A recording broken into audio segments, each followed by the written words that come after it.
Hey, welcome in, everybody. If you could, please share the room out. Let everyone know that we're live. And if you want to join me on stage, just tap on the mic in the bottom left. As usual, I'm going to wait for some of my co-hosts before we get rolling into the content here. And yeah, I see Zach is in the room. Brian, what's up? What's going on? Hey Josh, long time no speak. Hey Zach. Yeah, seriously. Dan is in the room here from the design team as well. Designer Dan, how you doing, man? Hey guys.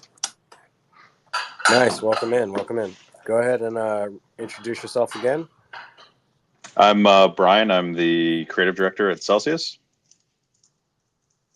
Right, and you head up some of our bigger projects, like some of the creative aspects, as far as like the credit card and what Yep. the website's looking like and overall branding. So Yep. Yeah, I'm new to the company. I'm only this is my third month and I'm here, and I'm pretty much in charge of the visuals of and tone of voice of everything that leaves the team. So. I'm one of the few people at the company that gets to see sort of the whole picture. So yeah, it's a fun job. I love it. And worth mentioning, I was a community member since at least since beginning of 2020. So I was a proud Celsius user before joining the team. nice. Always a plus to have a Celsian on the squad. Mm-hmm. You're really spiffing things up Thanks. with the look. I'm really loving the dots. People are gonna love. Not much of it has made it out yet. I think you guys have probably seen the card a little bit, but we have this element we're calling sort of the point cloud, and it's starting to make its way into more and more stuff. So yeah, very very excited to show you guys what we've been working on. You guys are gonna love the OTC page that we're working on right now. It's very Star Wars inspired, like the Beskar ingots and steel and stuff. You're gonna love it. Awesome. Well, we'll get into more of what it takes to get into creating a credit card and whatnot, and what goes into that in a little bit. But I'd love to hear from our buddy Dan.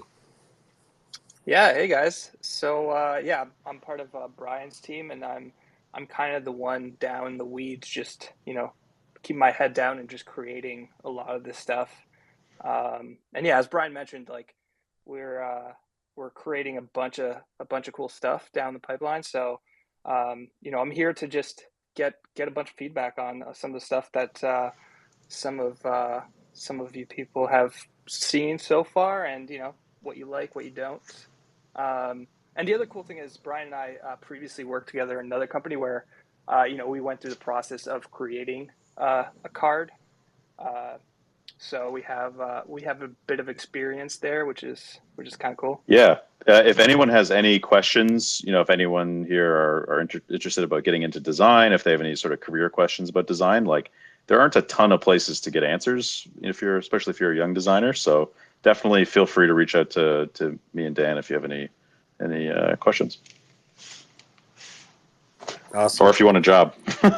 We're looking for that too. We're looking for like 3 designers right now. So yeah. Zach, what's going on? Yeah, the card quickly became the center of attention. So the world rests on your shoulders, Brian, and then Prakash as well. Yeah, so. no doubt. Well, it's the first physical product, right? So it's got a lot of hands on it, and there's a lot of excitement. So looks really pretty. What's going on, Scott? Hey, glad to be here. Glad to see Brian and Dan, and excited to see more of our team coming on board and with these Twitter spaces, showing that support, being there for the community. Really, really enjoy that. Yeah, the design team especially, this is like the ultimate place for us to get feedback and really hear what resonates with you guys, and let us. And you guys are quick to let us know if we're doing a good job or not. So like we love it. This is the dream, is to be able to get feedback so quickly like this. Yeah, and Brian, if you want to share the card up top to the top of the room, you basically find a tweet that has it, and then just click share it. You should see the option to share this to the room top. Yep. For those of you that have seen the card that we shared out over the weekend, number one, the timing was like coincidentally really good with what's going on with some of the other crypto companies out there with their adjustments. And We can't name names. What's going on? yeah, I don't know. I'm not gonna tread that water. At least not right now. And also, we'd love to hear like what your feedback is on the look and style of it. So feel free to tap on the mic. Come on up here. Also, share the room out. Let everyone know that we're live, please. Brian, do you want to go ahead and go into your thinking behind what the card was looking like?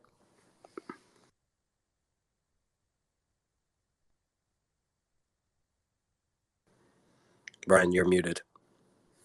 Sorry, I feel like an old man right now. I'm trying. It's crazy. I can't get back into unmute while I'm creating a tweet. There's no like controls from the tweet off the creation screen. It's very funny. But yeah, why don't I give me a couple minutes? I'll figure out how to post these pictures. I took some sanitized screenshots of from our deck here, and then I'll post it in the room, and then throw it to me. Awesome. I'll circle back around. Cool. Also, like I said, always just come up here. Feel free to come up and share your feedback, any questions, comments you have for us. We're happy to take those. I did make the title of the room "Bitcoin is Evil" because Charlie Munger. It was a big, what do you call it? Headline on Monday. Bitcoin is evil and stupid from Charlie Munger. I feel like they say these things every once in a while. I don't know why anyone is taking these guys seriously. They're like 98 years old. But anyways, if you have an opinion on that, feel free to come on up. Norm, what's going on? Hi, good evening, guys. Josh, Scott, Zach, and the new designing team. I'm kind of interested in the functionality of the card more than the design, to be honest. And so I saw today that somebody posted, which would you rather have, a credit card or a debit card? I made a comment to there. I don't know, what the timing is on the card, but it seems like it's always in the future. And I know that Brian said he was a Celsius member before he joined, so he's kind of got indoctrinated, I guess, into the announcing things before they're out. So I'm a little bit disappointed in that regard because I thought they were going to kind of wait till you had things set before you announced it. But anyhow, that's my comment. I kind of prefer functionality over function. Form follows function, if you will.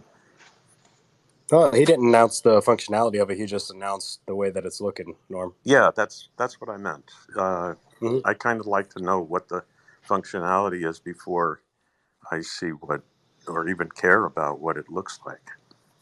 That's my comment. Well, I think we're going to have all that worked out here probably in the next couple of weeks. Hopefully we can get that out to you soon.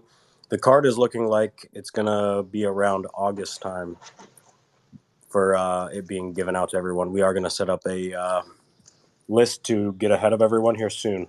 So you should be able to hop on that.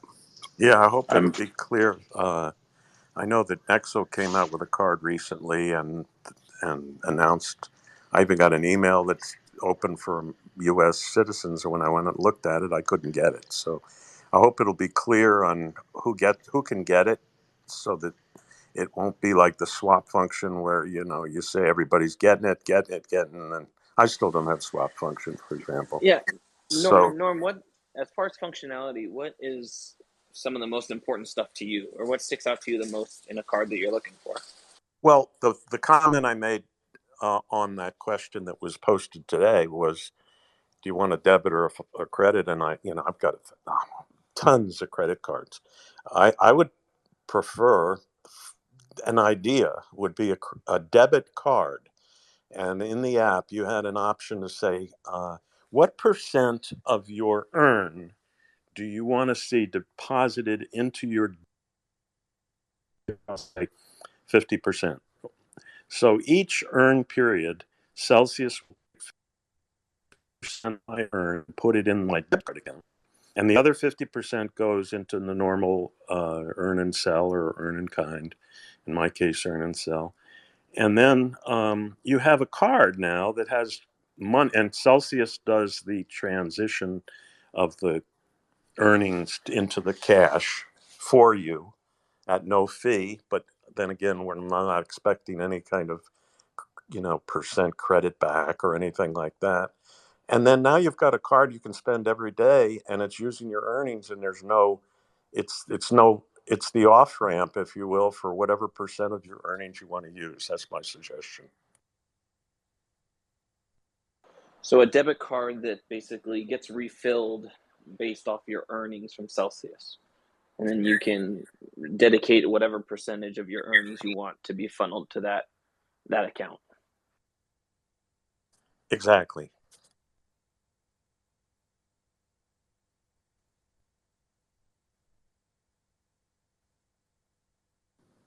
And then, when it comes out, or, make sure that you clearly let people know. There's so many different regions and states and countries. It seems there ought to be a database, a little spreadsheet of which country, and then which various features available, not available, and then you just look. I'm in Florida. I go across. Let's see. The card's not available yet. The swap's not available. Etc.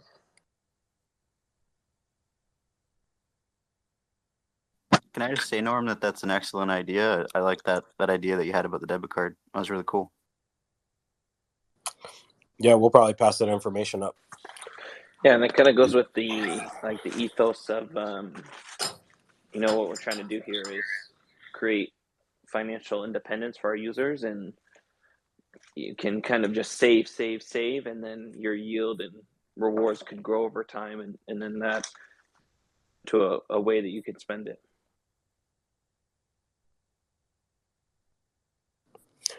Norm, any other questions or feedback? No, thank you. I'll drop back to listener. All right, Brian, did you want to add? It looks like you unmuted. Hey, I tweeted out the images to my Twitter. I truly cannot figure out how to share it with this room. All you have to do is click on that tweet. Yeah. Go to share. Okay. And then you should see an option to put it in here. Josh Hoddle's space. There we go. There it is. Yep. Amazing. All right. Selkat, did you have any questions, comments, or feedback? What's going on? Oh, hi. Yeah, I saw. I love the reveal of the card, and I guess I had just if you could drop any nuggets on this supposed super app, that would be appreciated, or maybe not yet, or please. I don't know how much we're allowed to talk about. I'm working on it with the product team every week. It's amazing. I don't know how much we can talk about it. Josh, Zach, what's your sort of stance on this stuff? Yeah, I would keep cool on that one for now. I'd keep cool on that one for now. On a level of 1 to super, though. It's pretty ridiculously cool. It's super as it gets, I would say. Truly next level for Celsius. That's pretty super. It's all hands on deck. It's all hands on deck. Truly, it's my team plus the product team. Like we're yeah. I wish we could say more. No more, Brian. So, okay, anything else we can help you out with? Nah, I'm all good. Just was asking about the super app. Sounds pretty super, so that's good. I have to wait a little bit longer. Steve, welcome up. Hi, everybody. Well, thanks for taking questions today. My question is more of a general sense in regards to the release of things like the swap and the credit card. And I'm so excited to have access to them, but I don't have access to them yet because of regulations and limitations. And I'm just wondering with the credit card, I think it would be really awesome if it could be released to everybody rather than a little bit here, a little bit there. I think that would be an amazing statement to say anybody that's a Celsian has access to this card. And I don't know if that's going to be the case or not, Being an international user, I know quite often things are U.S. based first, and many users in the company, of course, are in the U.S. But I'm just wondering, is there a plan to release to everyone, or is it going to be in stages similar to what you've done with the swap? From what I understand, it's going to be U.S. first, so 100% U.S. On the initial launch. Beyond that, I think we're going to give favor to cell token holders. But as far as states or areas, I don't think there's a regulatory or a license issue here with some of our other products, because the partners that we have on this already have all those licenses and everything, so it should be good to go on that front. But we're going to give priority to token holders on the release, but beyond that, it should be available to everybody. Okay, Where are you located, Steve? I'm in Alberta, Canada. Oh, nice. Yeah. I'm in Toronto. Oh, Yeah, excellent. another Good to Canadian. have a fellow Canadian. Dan, designer Dan, is a Canadian as well. We have, I think there's 11 Canadians working on this right now. Wicked. So there's quite a few of us. We're creeping in, taking over the maple Well, syrup I gang. got plenty of other colleagues and friends in Alberta that they're just chomping at the bit for swap. And if you had any updates on our area of the woods, that'd be cool. We're all pushing internally as well. Like there's lots of pressure from the Canadians. The name is Celsius. We use centigrade up here. It's meant to be. So we'll figure it out.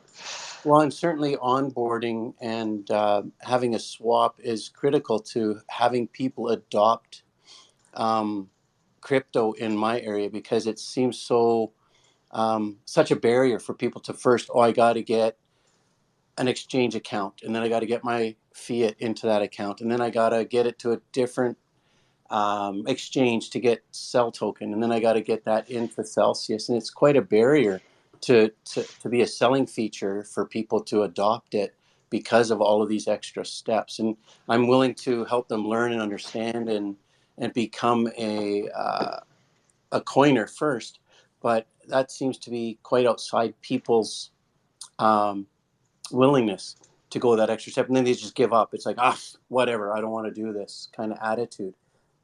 So if we were to find Celsius at a point of easy onboard swap and accessing cell token, I think I could certainly sell the concept to people much easier to have them become part of that community. You're looking for the one-stop shop for on board with, whether it's from a credit card or from a third party fee to get it into Celsius. I think people are willing to accept to pay that fee versus having to have many different accounts. Yep. So the onboarding is less important than having the swap, so that they could then be in Celsius and not have to have multiple exchanges to try and find the coins or the tokens that they're looking for. Of course, Bitcoin's an easy sell, Ethereum's a pretty easy sell, but it's getting access to the cell token that really becomes that difficulty from Canada. I hear you for sure. Do you use Newton, being from Alberta? No, I've been, it was a while back that I got into crypto, so I started with crypto.com myself. Okay. I find that an easy onboard for what I want to do, but I'm kind of all over the place. But of course, that's not easy for everybody else. Very cool. Thanks for your feedback. Yeah. Thank you very much. Cellcat, what's up? Can I ask about this app store you posted about? Ask about what? On one of the card images, there was something about downloading something from an app store. Oh, we might have shared something we weren't supposed to there. Oh, strange. Gonna say no more. Cellcat will pick up. I was gonna say this is why they call you Cellcat. Eh? You got good eyes. Yeah, the community will pick out any if you embedded a micro image somewhere by accident, they will find it and they will tell. I'm sure he's got a screenshot of it. Let me repost. Yep. He's a Canadian as well. You got to watch out. Oh man, we're everywhere. This is crazy. Crypto guy, what's going on? Hey guys, good evening. You guys can hear me, right? Yep. Perfect, thanks. Great to hear that. Yeah, I'm using my headset, so I didn't know how it was coming through. But yeah, so I understand the accredited investor, non-accredited investor. I understand you guys having to worry about that with the SEC, with the with the U.S. But one of the things that's really, really bothering me is the whole. Basically, I was doing everything I could with Celsius, and now I've basically been completely locked out of being able to do anything except for what I already have in the earn account. I can't even put stuff in custodian to be able to take advantage of the staking or some of the onboarding stuff you guys are doing. And I'm also worried about the credit card stuff to come down the line because I want to be part of that. Now I'm having to start looking at DeFi and all these other platforms. I didn't really want to do that. So what's your guys' timeline for starting to get some of the other states on to get at least the basic functionality back of being able to put in the custodian and maybe be able to add the staking down the road when that gets added? Thanks. Well, it's not so much a state by state issue for the earn product.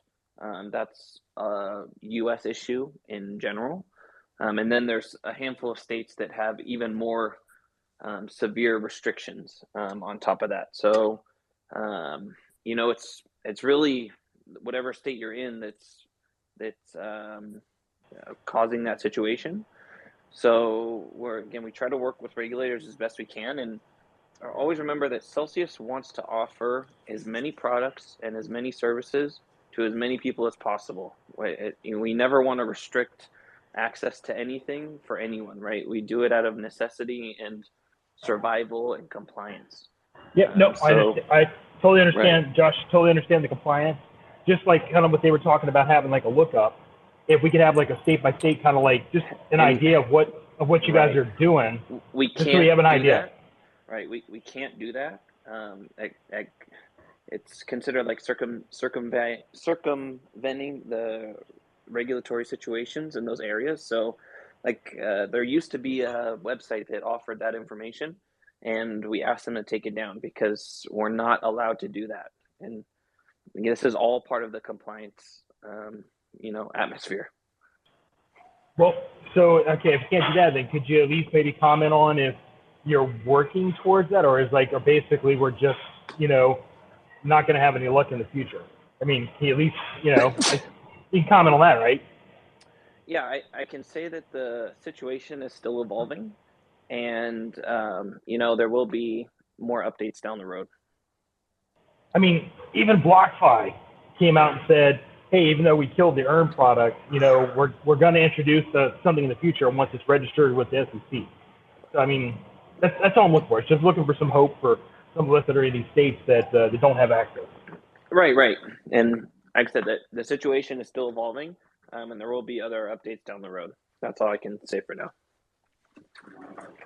Okay, and then also go back to the debit card. Just let you guys know, I think that's a fantastic idea. I loved you guys' rollout. That was a beautiful looking card, by the way.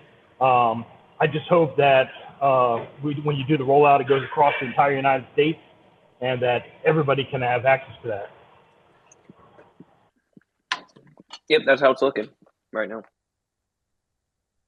So let me ask you a question on that. So if that's the case, then what happens if you're in one of those states that say the other functions account? Will you be able to have the card even though you might not have the other functions of like custody and that kind of stuff? Yeah, remember each product is regulated differently.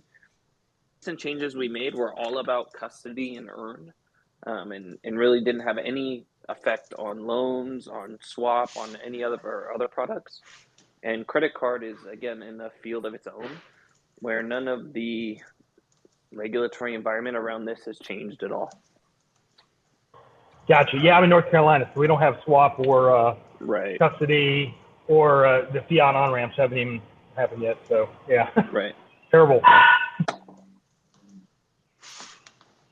Hey, guys, I want to thank you for your time. I appreciate you guys asking questions. I'm going to go back and listen. Looking forward to a great AMA tonight. Thanks. Hey, by the way, I just want to say Warren Buffett and Charles Munger are totally wrong. They don't have a clue what they're talking about. They need to start learning and stop preaching information that's not 100% accurate. Great investors just don't understand modern technology. I agree. Thanks, guys. I agree. They're like almost 100 years old. They rode the American economy up. Yeah, they're Yeah, dinosaurs. I made a joke, and I said, if you go look at Warren Buffett's car, I bet you he's got roll-up windows. Doesn't even have a modern navigation system in there. Probably doesn't understand it. Yeah, not to take away from them, but yeah, they're out of their element. What were you gonna say, Thank Dan? you. No, I was just Oh, gonna say they're No, dinosaurs. crypto guy. Yeah, I agree with you. RINC, what's going on? Hey guys, good to talk to you. I actually just got home and it sounds like my little son who fell asleep in the car just woke up, so I'll make this brief. But basically, there is a growing sense in the community that Bitcoin is a different animal. And I kind of see an opportunity here for Celsius. So just briefly, leave the current product as you have it, including Bitcoin. But I think there might be an opportunity for Celsius to create a sort of premium Bitcoin only product, something to think about down the road, because I know, and you probably know too, that the Bitcoin community really likes to separate itself out from cryptocurrency in general. It's kind of has a different point of view and a different thesis. So maybe there's an opportunity down the road for a What would Bitcoin. be the offering to Bitcoin only? I'm sorry, say again? Like, what would be the offering to the Bitcoin only? Maybe premium products and services that are Bitcoin only, and maybe it's even a separate website. So leave Bitcoin on Celsius as it is with all of the services and products you have right now, but maybe there's a separate website that is the Celsius version of Bitcoin only with, as I say, premium offers, premium this, premium that. That's my thinking, because I think in general you'll find that if you talk to people who are Bitcoin only, they like to separate themselves out from the rest of the crypto community. Sure. I'd say like specifically even right now, Bitcoin is really hard to deploy. That's why we've had to lower the Bitcoin rate so much. There's just not a lot of money in borrowing Bitcoin right now. And that, of course, can always change. And we're looking for better ways to deploy the Bitcoin we have. But, like honestly, it would be kind of counterintuitive to put more time and energy, I think, into Bitcoin services when assets like Ethereum or Matic or AVAX, Polkadot are really providing the most yield right now. Right. And again, it may not be to do with yield. I mean, for example, there's things that could happen with the Lightning Network. So, for example, on this separate entity, maybe the Lightning is involved. I know this is a very vague idea, and I'm not necessarily just talking about yield. I mean, Celsius does a lot of different products and services, like, for example, lending. So anyway, I'm just throwing it out there as an idea. Right on. All right, thanks, and thanks for everything you do, guys. I love the platform, and I'm sticking with you through this time when we're not allowed to add more funds to our accounts, but my account's going to stay as it is with you for right now. So appreciate everything you do. Thanks, Rincy. Appreciate that. Yep, thanks for coming up. Ozzy, I accidentally hit X on your request. Just tap requests again, and I'll get you up on stage. Norm, what's going on? I just heard RINC's suggestion, and I thought of an idea for Celsius. Since with Bitcoin, since Celsius is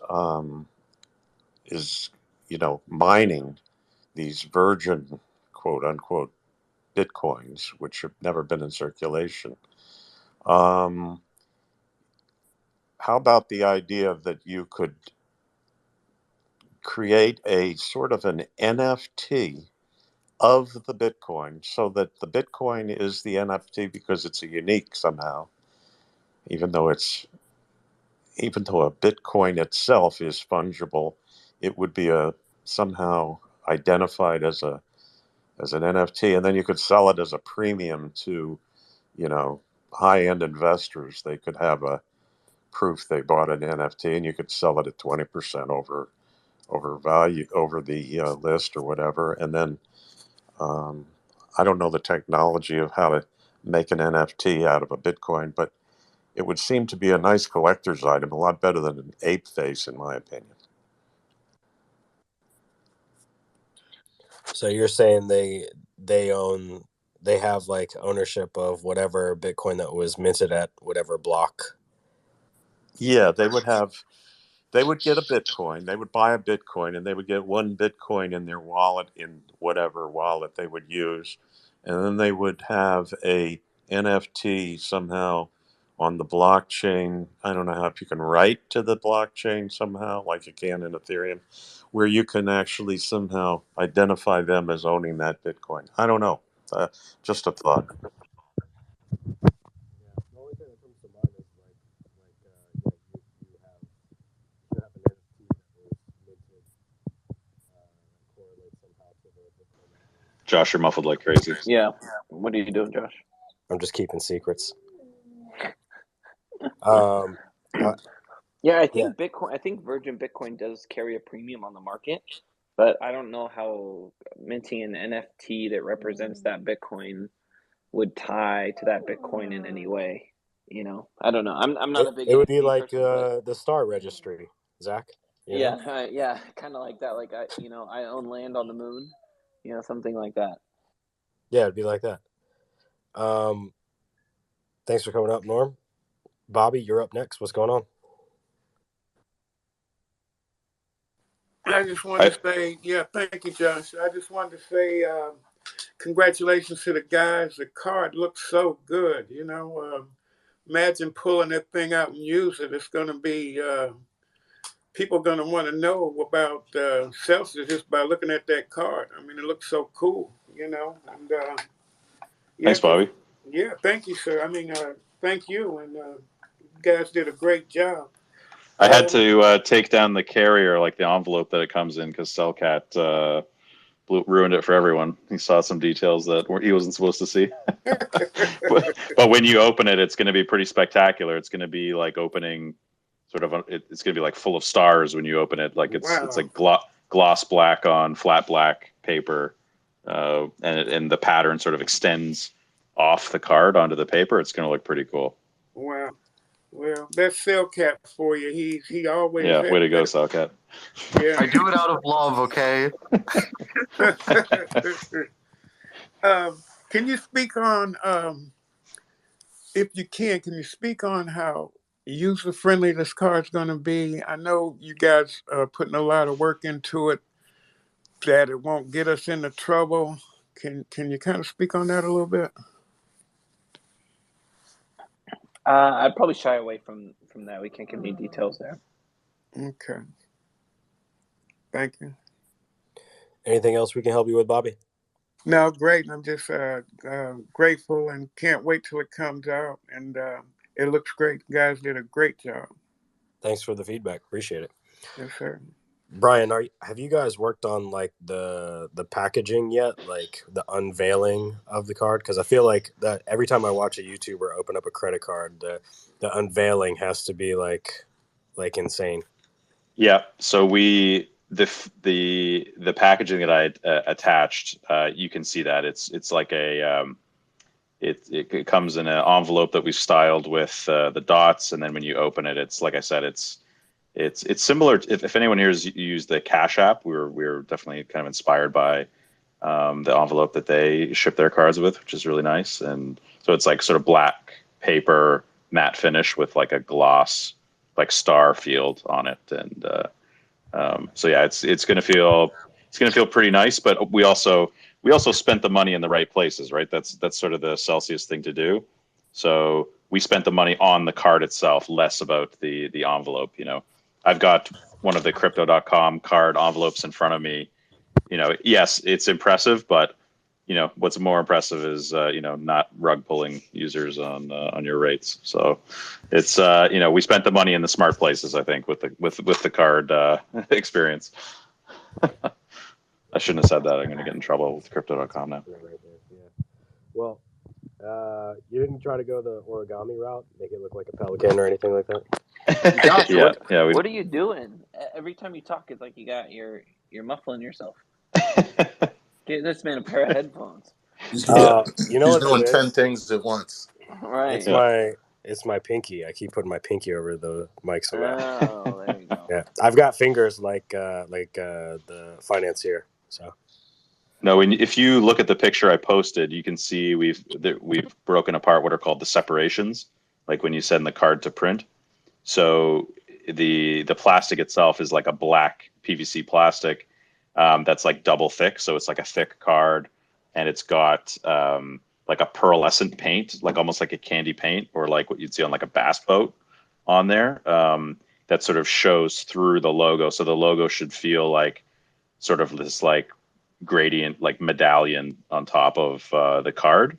And then we're hitting it with the Spot UV Flex over top of it. So it will have this sort of dot texture in your hand. It should feel really good in the hand. So yeah, and it's going to look expensive for sure because it is expensive. Awesome. Awesome. I want to get one ahead of time. Yeah. Hopefully you can arrange it. Yep. We'll try. I know some people are asking about like the rollout, and I just don't want there to be any confusion. I think it's like sometimes when we say rollout, it's like we might have a beta test of like 5 users or something who are making sure that everything works and the app works and everything. And so it doesn't mean that like, some states are getting targeted before others or something. Sometimes it's just like a quality assurance thing. So awesome. Thanks for sharing. Cool. Between Brian and myself, I don't know if you guys remember the movie like American Psycho, but Brian and I are kind of those guys that like we will look at every single detail of like every single card. And I think between both of us, we have like hundreds of card samples and whatever. That's the kind of stuff that gets us excited. You guys are the type of people we need. Yeah. Bitnik, what's going on? Hey, good evening, everybody. Hope everyone's having a nice spring night. I just had this crazy idea. It's not my question I came up here for, but I have a crazy idea. When we open our credit card packaging, can we have like one of those like little speakers in there with like some Alex dad jokes in there just coming at us? That'd be pretty sick, I think. Oh, that's a good idea, Brian. Weren't we just kind of talking about something like that today? Maybe. Sorry, my connection is terrible. I just missed the last like 30 seconds of the chat. I'm going to try and let me pitch it to you, Brian. Yeah, I love a pitch. This is Dragon's Den. Also, we can always dip into Dragon's Den here. Yeah, you get a small box in the mail. Okay, it's all black with the C logo on it. You open it up, and it's Alex Mashinsky's voice coming at you saying, well, be responsible and, don't be like my kids and spend too much money, okay? Enjoy. We could do like one of the birthday cards with a little chip in it that plays happy birthday or whatever, except it's Alex. A special dad joke from Alex Mashinsky. That would be the most amazing thing ever. So my actual question, guys, I love the card, but I hate using cards. Is there any sort of integration with Apple Pay or Samsung Pay or anything like that? I think Alex has talked about this in the past, right? Is this safe to talk about? I don't know. I would shy away from it. All right. Sorry. All right, that answers my So question. No? Stay tuned, Bitnik. I will do. Thanks. Is that all the questions you had up here? Yep, that's it. Thanks, guys. All right. Araceli.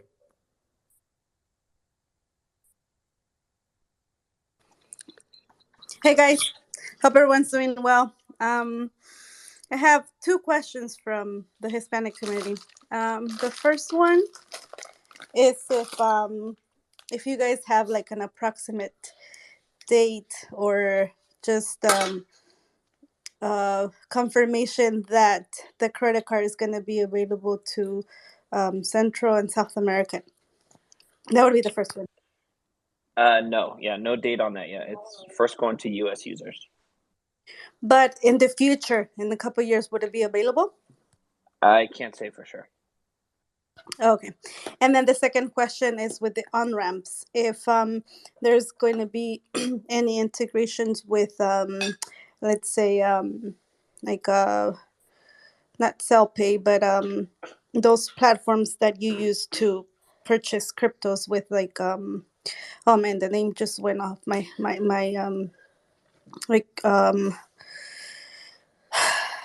want to say Telpay, but not Telpay. PayPal or something? Yes, like that. PayPal. One of those. Is that? No, but what I can say is you'll be able to buy more than just USDC directly in the app. Well, that sounds great. Alrighty then, and that's it for me. And thank you so much for everything you guys do. We're loving the on-ramps. It's making it much easier for all of us over here, at least in California. And we can't wait to get our hands in the credit card and hopefully the debit card. And thank you for all the hard work that everyone is doing. Thank you for that, and thank you for coming up, Araceli. Guys, feel free to share the room out. Let everyone know that we're live. Alex should be joining us at the top of the hour. And if you have any questions or feedback for us, tap on the mic in the bottom left. Celsian Latino, what's going on? Hey, yeah. Good evening, everybody. Yeah, Josh. There were some delays there. My question is for Brian. Will the credit card have NFC technology? For example, I have a BlockFi credit card, and it doesn't have that tech. So, just wondering if this card will have it. Yep. So would you mean like tap to pay? Yeah, exactly. I think it is pretty safe to talk about. Yes, because this card is made of plastic, it does have tap to pay. So I'm literally going to the printers next week to watch the first ones come off the line, and yes, they are plastic, and they're called dual interface. So you have swipe, and you have chip, and you have tap to pay. Yeah, I see in the picture it has a little like a Wi-Fi symbol on it. Typically, that means it's tap to Yep, pay. I just wanted that's right. to confirm. I mean, hey, Celsius at least is going to have that, and that's like one up on the BlockFi credit card. I always, I think yeah. we all appreciate you saying that right now, because I think there's a lot of people who are like, oh, metal card, and it's like, okay, yeah, it's cool, but being able to tap to pay is cool as well. You can't do tap with a metal card. They can't fit the radio layer in there in order to make it work. So yeah, no, I agree with you. I think it's better to have it, especially in Canada versus the US. I know there's quite a difference as well. I think Canada is like 90% supported tap to pay, and I know a few years ago it was only 10% supported in the States, and I think it's closer to 50% now. So yeah, it's worth having. Awesome. Yeah, thank you so much, Brian. Yeah, no problem. Thanks for coming up, Celsian. Rob, did you have something to add? Yeah, I was going to ask, is that true about metal cards? Because I have a Space Sapphire Reserve that's metal. I have two metal cards, actually, that both have tap to pay. Really? Yeah. Are they really? That's interesting. I'm definitely going to Google that. Yeah. I know that. You're a Celsius employee, right? Yep. Yeah, I'll send you absolutely. I'll send you a Slack message and I'll send you some stuff. Yeah, that would be great. Yeah. I know some, like, they say that they're metal, but they might not actually be solid core metal. I mean, it's a loose term in this industry. There's some that are like encapsulated versus solid, but yeah, please do. Gotcha. I'm definitely interested. Yeah, I'm sure you know more. I'm mostly interested in seeing who printed them, because both the printers we've been working with gave me the same answer, that it's not possible to do dual interface on all metal card. Yeah, cool. I'm sure. Well, you definitely know more than I do. It feels metal, it looks metal, so I'll send it to you. Cool. Thank you. Yeah, man. Thanks for coming up, Rob. Charles, what's up? Hey guys, can you hear me? Yes, sir. Right on. I'm wondering if you guys will ever offer the earn in any coin / flex interest option. I think we will eventually, but no time date for that kind of product. All right, cool. Thanks.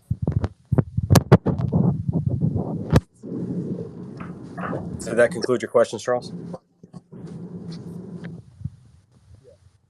Charles? All right. I think he's done there. All right, guys. Any other questions, comments, feedback up here on stage or in the audience? Feel free to tap on the mic in the bottom left. Also, reminder, Alex should be joining us at the top of the hour here. And if you wouldn't mind sharing out the room, I would greatly appreciate it. Brian, did you already cover going into the creation of the card? I feel like you went to post the card, but you never talked about it. Yeah, I mean, one of the things that we wanted with the card was just wanted it to feel like special, right? We wanted to try to do something that looked a lot different than other cards that we had seen in the space, and focusing on sort of material finishes instead of color. So when you look at it, you'll hopefully be able to see the sort of pearl that's in there, and we have the matte finish stock with the shiny spot UV. So it's if you look at the second photo that I posted, you can kind of see the breakdown that's there. But we've got a sort of a layered approach to the design of the card, and it should feel really good in your hand, which is one of the main objectives was material finish. So yeah, I think that was sort of one of the main objectives. But like I said before, because this is the first physical Celsius product like in the world, we wanted it to sort of be extra special. Hence the attention that we're putting into it. But the feedback has been great. Like I haven't heard one "I hate it" comment yet. Maybe someone out there does hate it, and definitely love to hear why. But I haven't heard it yet. Yeah, if you hate it, feel free to tap on the mic. Come on up and tell us about it. Yeah, talk some shit. Let's hear it. Telcat, what's going on? Yeah, I love the gradient of the logo, right? Like having that purple and the black. It's just so sick. I love it. And did you say that there were little metal accents? What were you talking about there? So it's a process called spot UV. So it's basically like a varnish coat. So one of the print processes that we apply to it is like a clear coat, but we use it in only certain areas. So it should be quite an effect of like the shiny on matte finish. We're doing that on both the card mailer and the card itself.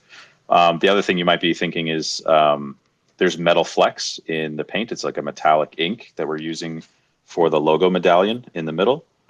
So if you've ever seen like candy paint on like a hot rod or like a bass boat or something, like it's almost like that. It's got some metal flake in the logo, so it should look pretty cool. I'm excited because this really does scream premium, and yeah, you guys did a fantastic job. So thank you. Thank you. Pass that on to everyone. Allcoin, what's going on? Hey, exciting to hear all these details about the card. I just wanted to add to the conversation about tap to pay because a lot of Australia just taps everything. And the metal cards from crypto.com, as to how metal they are, how plastic they are, I don't know. They definitely feel metal, both in weight and thickness, but they work on tap to pay. So maybe some further investigation can be made there, because if the Celsius card was at some level metal, it would certainly feel more premium and look more premium than just a straight plastic one, as beautiful as the plastic one is from what we've been shown so far. We can't talk about it, but it's top of mind for sure. Yep. Which metal card? So the icy white or the obsidian? The jade green. Or jade. Jade oh, green. jade green. Okay, interesting. So great. I'll have to check that out. Yeah. Awesome. Anything else we can help you with, Allcoin? When's Australia getting the card? When's Australia getting swaps? Actually, I heard a rumor that Australia is not too far from getting swap. So be stoked for that. I think that's going to come through in the not too distant future. Looks like Allcoin dropped from the stage. Scott, did you have something you want to say? Yeah, I was just going to say that's going to be huge. I know we have a really, really strong base in Australia. So the fact that that is on the horizon, that's really big news. Yep, I agree. Craig, what's going on? Hey guys, just a couple of questions about the card, more on security and like if there's unauthorized use to the card, and also a couple of cool features. Amex has a freeze; you could freeze and unfreeze your card, um, and then also to increase and decrease your daily limit inside the app, or also a notification for every spend. Every time you spend on the card, it would send a pop up through the app. Any of those features available? So it's a Visa card, right? So you have all of the security that you would enjoy and coverage, from it being a Visa card. Can't talk about any of the sort of features inside of the app. We do have a freeze your card feature. That seems like pretty low risk to talk about, but yeah, you would be able to freeze your card. Craig, did that answer your questions? Yeah, that's cool. Thanks, guys. Good luck with that. Yep, thanks for coming up. Rob, I saw you with your hand up. Did you have a comment? No, I'm good. I think I figured it out. Never mind. Thanks. All right. Yep. M. Riddle. Hey Josh, I wanted some clarity on how the card is being issued. Like I'm assuming there must be some tie-up with a bank to issue the card, and how is Celsius going to make money from this product? Yeah, so we do have a bank partner to work on this kind of product. And there's a whole interesting lesson that I got on credit card dynamics and where funds flow and stuff that. But basically, there's funds that come from spending the card, or when a user spends on the card. Some of that fee goes to Celsius, but we end up paying it out in rewards. And then there's also a customer acquisition aspect of it where we are attracting new users and existing users to more fully use our platform. So it's going to kind of follow the same Celsius ethos where we're trying to just bring more users and more assets to the platform, and that's how we're going to make money. And a credit card will kind of be a net neutral tool in doing that on its own, but it has a very large capacity to bring in millions of users over the next couple of years. That's called the interchange, if anyone is interested in researching that term. So basically, credit card companies like Visa pay the issuer, in this case Celsius or like Chase Bank or whoever, pay them the majority of the interchange fees every time the card is swiped. So if you're a merchant, you're comfortable with paying 3% or worse on every time you accept a credit product, and the majority of that interchange goes to the issuing party. Right. So instead of doing what other banks do, or keeping the interchange and making money on that, like Zach said, we're passing that along to everyone. Right. That's why there'll be minimums to do credit card purchases, or some gas stations will charge a premium because on the back end, they're getting hit with 2.5 to 3.5% in fees from the card provider, right? And then that's the genesis of where all the rewards come from. So when you have a card that comes out and is offering 5% or 8%, that's 100% guaranteed being subsidized or being taken as a loss, because the genesis of it is 2.5 to 3.5%. So it's impossible to pay 5% on a card without there being money, made somewhere else. Absolutely. That's why, from what I remember, Amex is the highest one, and some places won't even take Amex because of that. Correct, Brian? Absolutely, yeah. Amex is the most expensive to accept typically as a merchant. Emerald, did that conclude your thoughts up here? Just one follow-up question. So I heard somebody asking about the transactions, and so what about customer service and support? Will you be leveraging the bank's back office, or will Celsius need to hire people to support this product?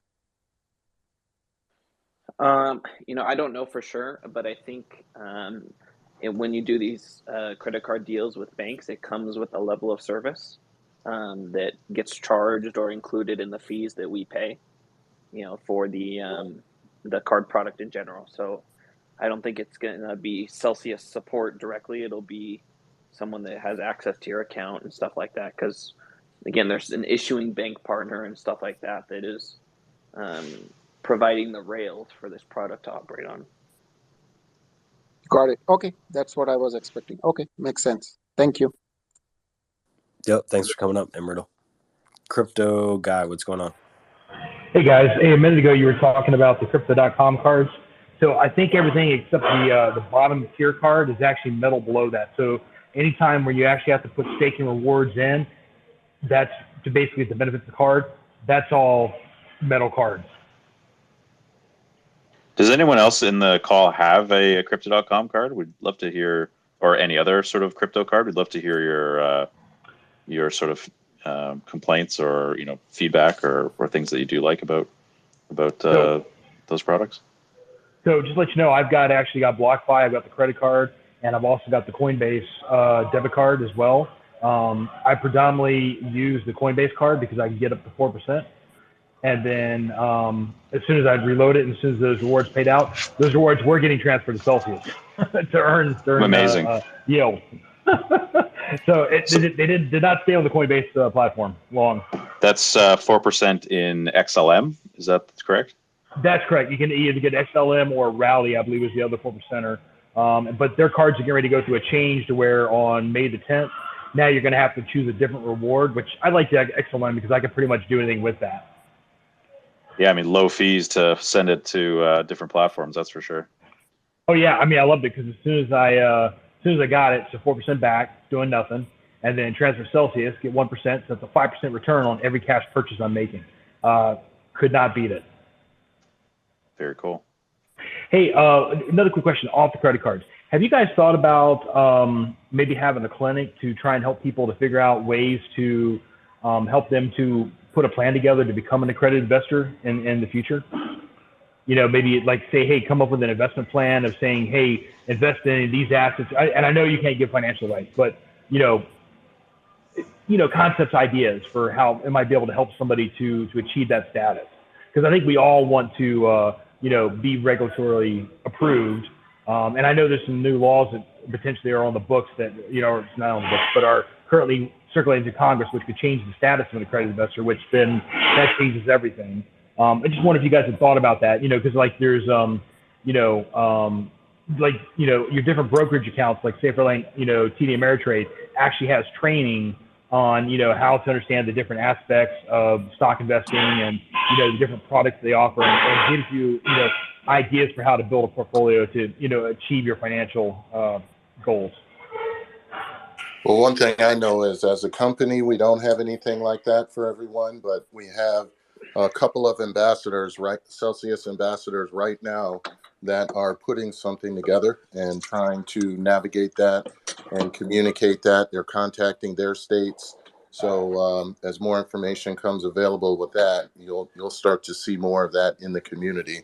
The ambassadors will start to learning more about the Series 65 route too, and what's really required for that. I'm still haven't got a straight answer on if there's a sponsorship or if there's a state requirement on top of that or whatever that may be. But the educational route is probably the best option for a lot of people.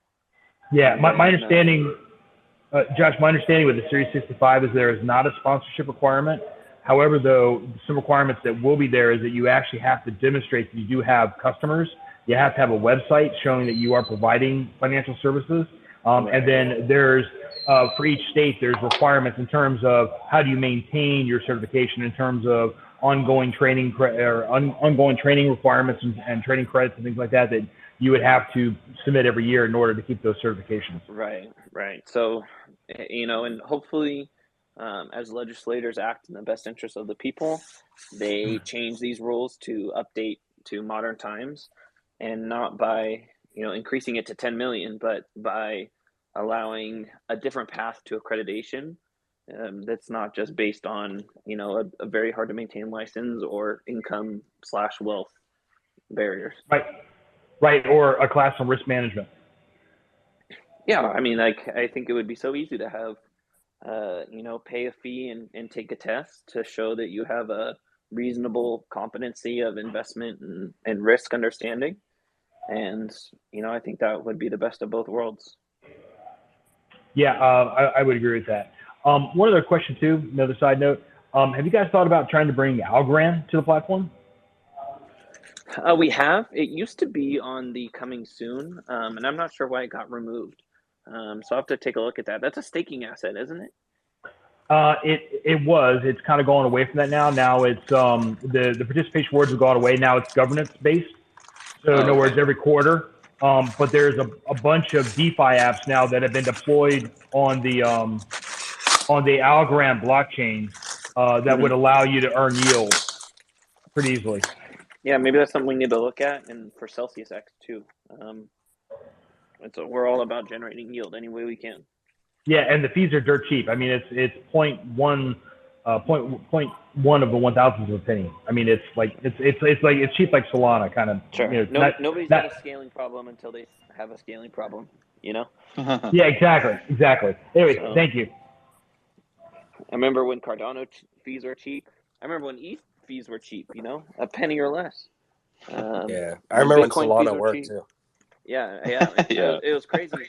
Remember that time last week when Solana was working? It was a trip. As a Cardano holder, I love to see it. I love to see Solana go down. Altcoin, did you have a quick thought on this? And then I'll move on to Hash Money. Yeah, just to answer Brian's question about other cards, there's a couple of Australian exchanges that have had cards out for years. Last time I looked at them, one was charging $5 a month, and the other one was charging a 1% loading fee. Anytime you loaded the card to use it, it was 1%. So there's a couple of things I don't like about cards. So yeah, definitely. So do you you're loading them with crypto? Yeah. Well, basically, you're selling your crypto for Aussie dollar, and at that point, you're getting hit with 1%. So it's good convenience because you don't have to go back through your bank and then spend it. You can keep it all within your crypto exchange and then spend it.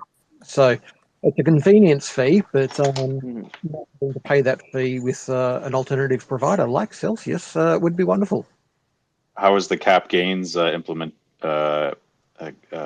requirements there with selling it through the card expenditure? What's that process like? I'm not an accountant. I can't answer that question. Okay, got it. I can read between the lines.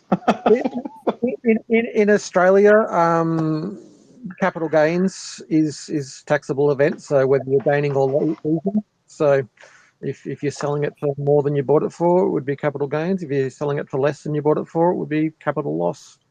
Interesting. So, thank you. No worries. Thanks for coming up again, Altcoin. Hash Money, what's going on? Card looks great. I just had a quick, maybe some input because you guys are super secure in everything you do. I have a competitor's credit card. I don't know if I name the name or not, but I see on your guys' picture the card has the numbers and all that, like a traditional card on the back with all the information. This other card, it's also a crypto card. They don't have any numbers on it. They don't have any the 3 digits. They don't have anything on it. So the way to get your card number is through the app, where you go in the app, put on your card details, and it actually gives you everything in the app. So in case you ever lose a card, they can't really do anything with it. Like I lost my wallet once. They try and use your card. They can look at your driver's license, pull the zip code, and then try and use it like gas stations and whatnot. So having nothing on the card is pretty secure. I don't know if you guys ever thought about that or looking at that. But if they get a hold of your card, they could still use it at a gas station. But well, if they got your zip code and they got all information, yeah. But they don't have the card number's not on there, the 3-digit code's not on there, the expiration's not on there, nothing's on there. It's completely blank. But that's the beauty of a credit card. That's a Visa, though, man. If it's stolen, then you have zero liability by federal law. There's a great video from Abernathy, the Catch Me If You Can Gemini guy. that has it, so. They if you look at the Gemini cards, they don't have anything on them. They're blank. So that way you kind of look at it like it's a blank card. Sure. I mean, I find that more of an inconvenience. That's how the Apple I Card was gonna is. say, Yeah, and I I hate feel it old, because but I always pull my wallet out to type in the number still. right. I hate it. I've got to Yeah. go into my phone and look it up instead of just pulling the card out. No, I But just copy and paste it. It's pretty easy. But yeah, all right, don't worry. Just something to think about. yeah, as a liability thing, Because I that's know you guys are about security. the beautiful part of a credit card is that if it's an unauthorized transaction, then you have zero liability, like period, and they will take it off instantly. So that's their money that the bad guy is spending. They're not spending your money, and Sometimes so a pain in the butt to kind of battle that out. So, Yeah, I wonder if just an idea. Gemini, if someone got access to your Gemini app and was able to surface the numbers within the app, I wonder if you would still enjoy the protection of Visa or not. Interesting. App, it's got like 3 codes just to get into your card section of the app for the card. So pretty Got it. secure. But anyways, just an idea. That was all. But besides that, I'm pretty excited about the car when it comes out. So thank you guys. Cool. Yeah, thanks for coming up, Hash Money. Rumson Plants, you're up next. Hey guys, yeah, I was just gonna chime in on the Gemini card. Actually, I mean, I got that basically waiting for the Celsius card to come out, and my experience so far has been pretty good. I think it's like 3% on dining, 2% on groceries, 1% on all other. But obviously, like once I actually earn rewards, I just transfer that over to Celsius to be able to actually earn better yield on it. But in terms of just interface, I would say, make sure you look into like the APIs on the back for any like personal finance tracking software, because they don't have it integrated with things like Mint or other systems. The API just sends over your crypto asset balances. None of the credit card transaction comes through, and so that can be a little bit clunky from an end user perspective who's trying to follow the Mashinsky method and spend responsibly and track their spending. Makes it pretty difficult to do. But other than that, love what you guys are doing. Look forward to seeing the credit card come out in the near future. Awesome, thanks for coming up. John Q, you're up next. Hey, I think it was Josh asking if anybody else had the Crypto.com card, and yeah, I have one. So if you had any questions, I'm capable of answering them. Been using it for over 6 months now. Excited to see the Celsius card come up. Do you have anything you wanted to ask on it? I believe it was Brian that said that. Brian, Oh. Did you want to hear any feedback? Yeah, I was sort of interested to hear your thoughts about the developments for the past week, both, so the little bit of a drastic change in the plan and then them walking things back a little bit. Well, yeah, that was extremely, it was a little caught, I think, the whole community off guard with the main part was not so much lowering the rates on the cards. They were kind of ridiculously high to begin with as far as the cashback rewards. But lowering the staking on putting up, large sums of money like 40,000 or for the Obsidian card, 400,000. That's a lot of money to just be sitting there, not earning any yield on, or staking benefits on. So they did revise that, and they I think overall it's fair. I mean, I love Celsius. I have, stuff on different platforms, but I'll be honest, I've been very happy with the Crypto.com debit card. And I'm hoping that Celsius comes up with something good too, because I'm not just married to one. I want to use a few here and there. I use a BlockFi card as well. Been happy with that. I'm hoping Celsius really knocks it out of the ballpark. But at the end of the day, there's only so much money they can give away, and I think there's a lot going on in the industry right now with a bearish trend in the market, and the amount of yield that they were giving away was just not sustainable. And I think everybody has a head on their shoulder realizes that. But the card is still good. I'm still going to keep my card. I'm very happy with it. If you have any other questions, like I said, I've been very happy with it. It is a metal card. It's kind of like a status symbol is what I'm finding out. When you whip out your card, people are looking at it, and some people recognize it. And I'm surprised that Crypto.com didn't really, push that with all their advertising to have LeBron James or something whip out his Obsidian card and drop it on a purchase. It probably would have caused a lot of stir in the community, but they did what they did. But again, I hope all these platforms do well. I think it's all good any way we look at it. It's just bringing more people to the, to crypto, and that's what we need. So I wish them well. That's great. Thank you for the feedback. Yeah, you got it. Yeah, thanks for coming up. Steve, welcome back. Thanks, guys. I just wanted to chime in on the Crypto.com card. I also have one. It's the Ruby Red, and it's metal, and it taps everywhere, so it works really awesome. I'm not sure about other metal cards, though. But Very I'm cool. certainly looking forward to having a Celsius card so I can put the Crypto.com card on the shelf. Very, very important question for all of the Crypto.com card holders in the audience. And again, please come up and give us your feedback.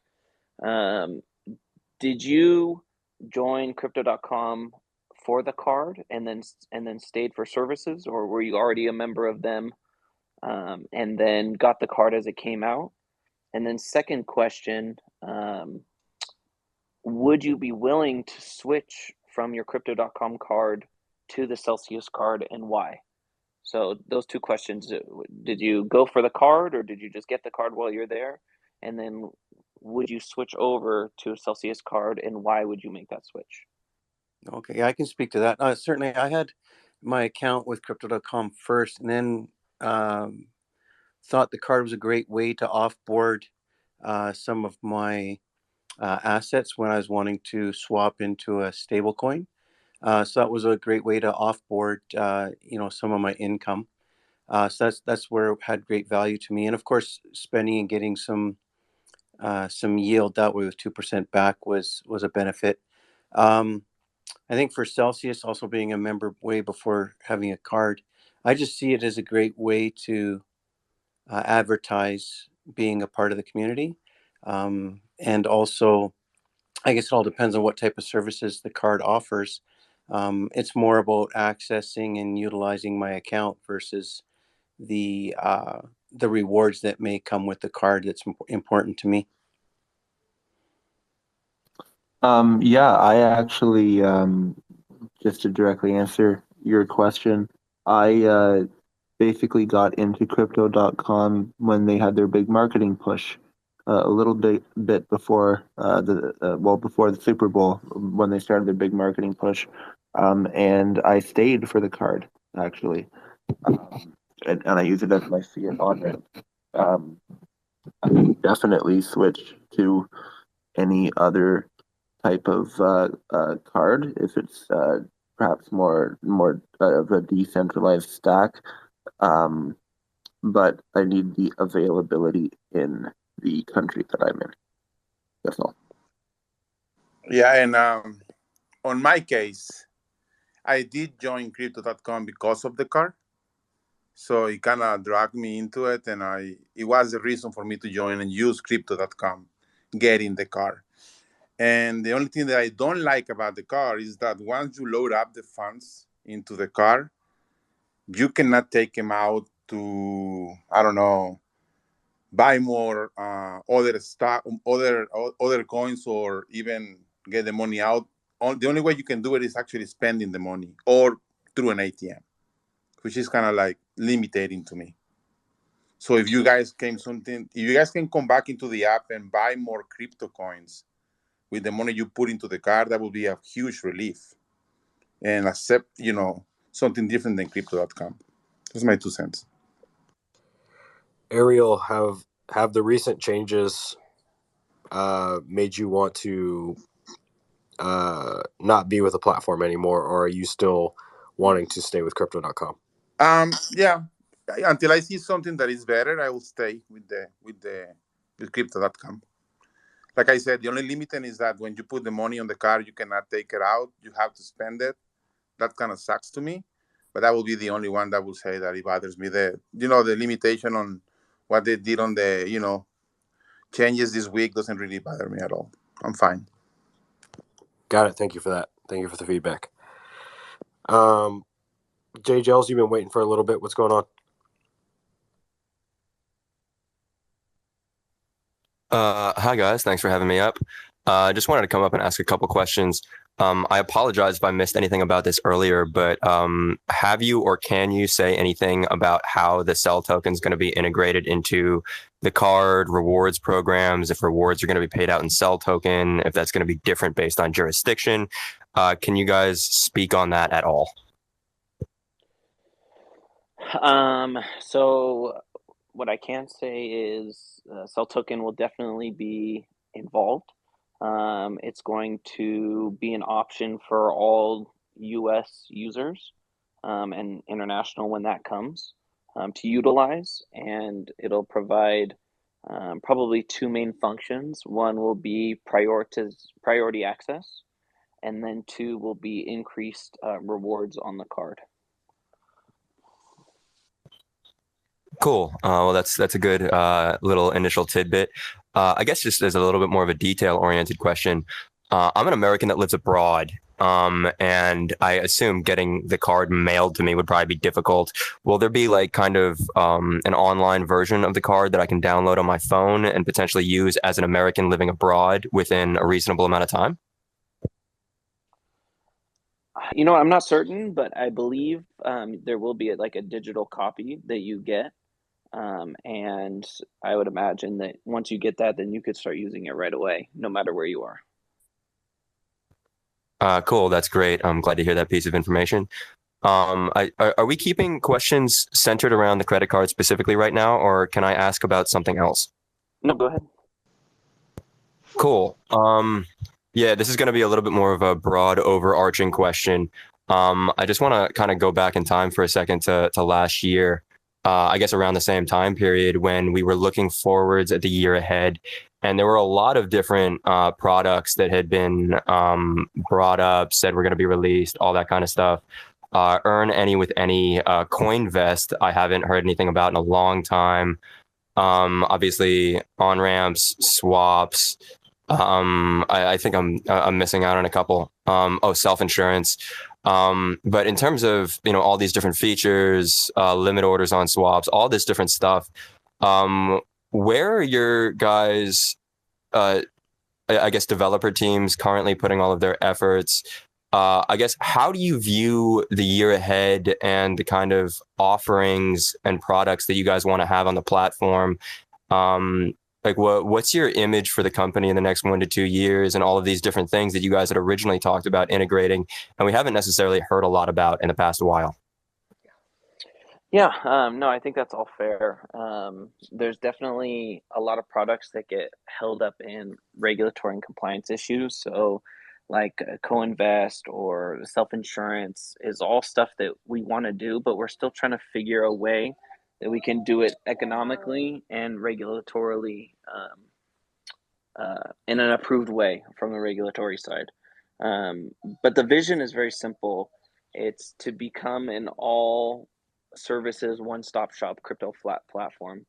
And I think that's what we mean by when we're talking about super app is by being able to come onto the platform to buy your crypto, to swap your crypto, to borrow against it, to earn yield on it, to transfer it back to your bank account and sell it, really to provide all of these different financial services in one spot. And so over the last year and a half, we've been slowly piecing these things together, and it has been extremely difficult and an uphill battle along the way. And like every product I can tell from experience is a severe challenge and comes with all kinds of different challenges because the parameters that we work in. So, but that's the vision, and that's what we're moving to.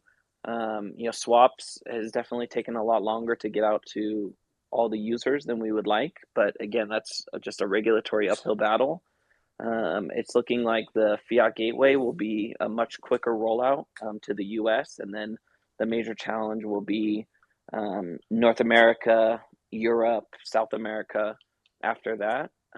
But it's like we're piecing all of these different things together so that one day we get to a spot where you can open up a Celsius account and do everything you would ever need to do in crypto. And then we can be that one-stop shop for not only you, but for institutions, for exchanges, for hedge funds that all want to come and do all kinds of business with us, where we can then charge them the fees and provide that yield back to our users, leveraging their coins. I think that's great, and thank you for all of that. And I understand you guys can't do anything about the regulatory issues and everything, and you just work with regulators the best that you can and push things forwards whenever you get the licenses or the partnerships and everything that you guys need. In terms of something like Earn Any with Any, where, I mean, we know globally that Bitcoin is viewed as a commodity. So there shouldn't be any issues with securities or anything else there. If I have Matic on the platform and I want to earn in Bitcoin, I can't really conceptualize of a reason why that would be held up from like a regulatory perspective. I guess Yeah, I think what the issue, well, one, it's a developmental challenge where we have to rework our system to be able to let the user choose a separate asset to earn in from what they're doing in. Like we have that with Cell Token, but we don't have that with any other coin. And I don't know if that does post like a securities risk in the US, because once you start paying one asset, like the regulatory framework that we've always worked in is paying in kind. So more Bitcoin on your Bitcoin, more ETH on your ETH. When we got involved with Cell Token, that we treat as a security. And it's not just because the Cell Token itself, but because you're paying a separate asset on top of a different asset. And that's where I think it kind of, again, goes back into the weeds. And there's still like a lot of people just want to earn in stablecoins so they could withdraw it and spend it. But even stablecoins itself are in a very uncertain place right now. So, everything we're doing is coming from an abundance of regulatory caution and a very reserved thinking on how to deploy our developer resources, because right now those are really the most important things that we have, and it's very limited. So we have to be extremely careful on where we put those resources. And then when things like this update hit us from left field, we have to derail everything we were working on and immediately put all that time and energy into this, so that again we can at least continuing to serve the community in some capacity.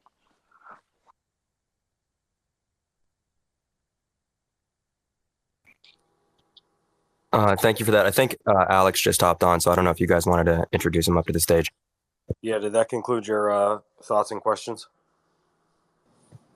I'd love to ask one more really small thing if I can. Yeah, go for it real quick, and then I'll intro Alex real quick.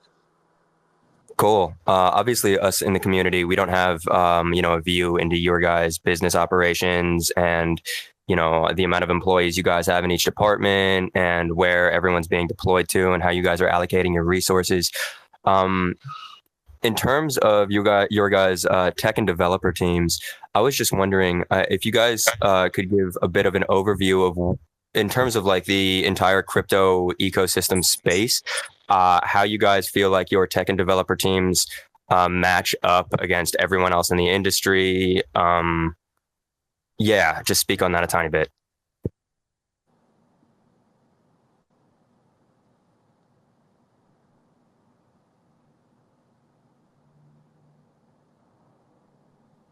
I think that'd be a good Alex question. I don't have a lot of insight to that.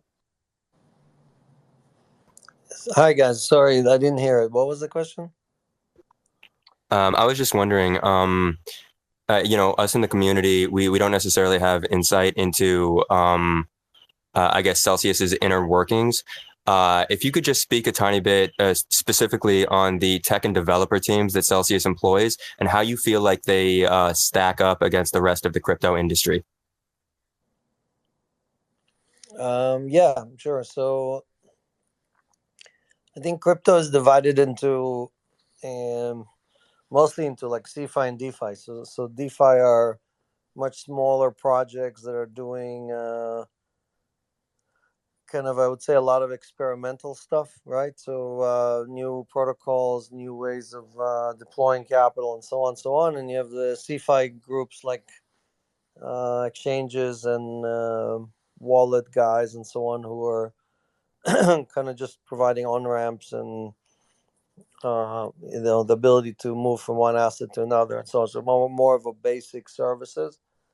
We operate in both, right? We have one leg in DeFi, one leg in CeFi. So our deployment, or most of our teams are working on bridging those two together, or tying these things together, and again, we're spending what is it? I would say several $100 million a year on this stuff, right? Both on payroll and on systems, right? Buying different technologies from other companies to be able to deliver all these things. So, so I would say we're definitely unique. Most companies cannot, or not really good at both. They're usually good at one or the other, and even fewer companies are good at kind of also talking to the TradFi or traditional guys, right? So in our view, the people that are gonna succeed well are gonna be the people that have can span across all these different markets, right, and provide or take advantage of opportunities that exist on all the markets.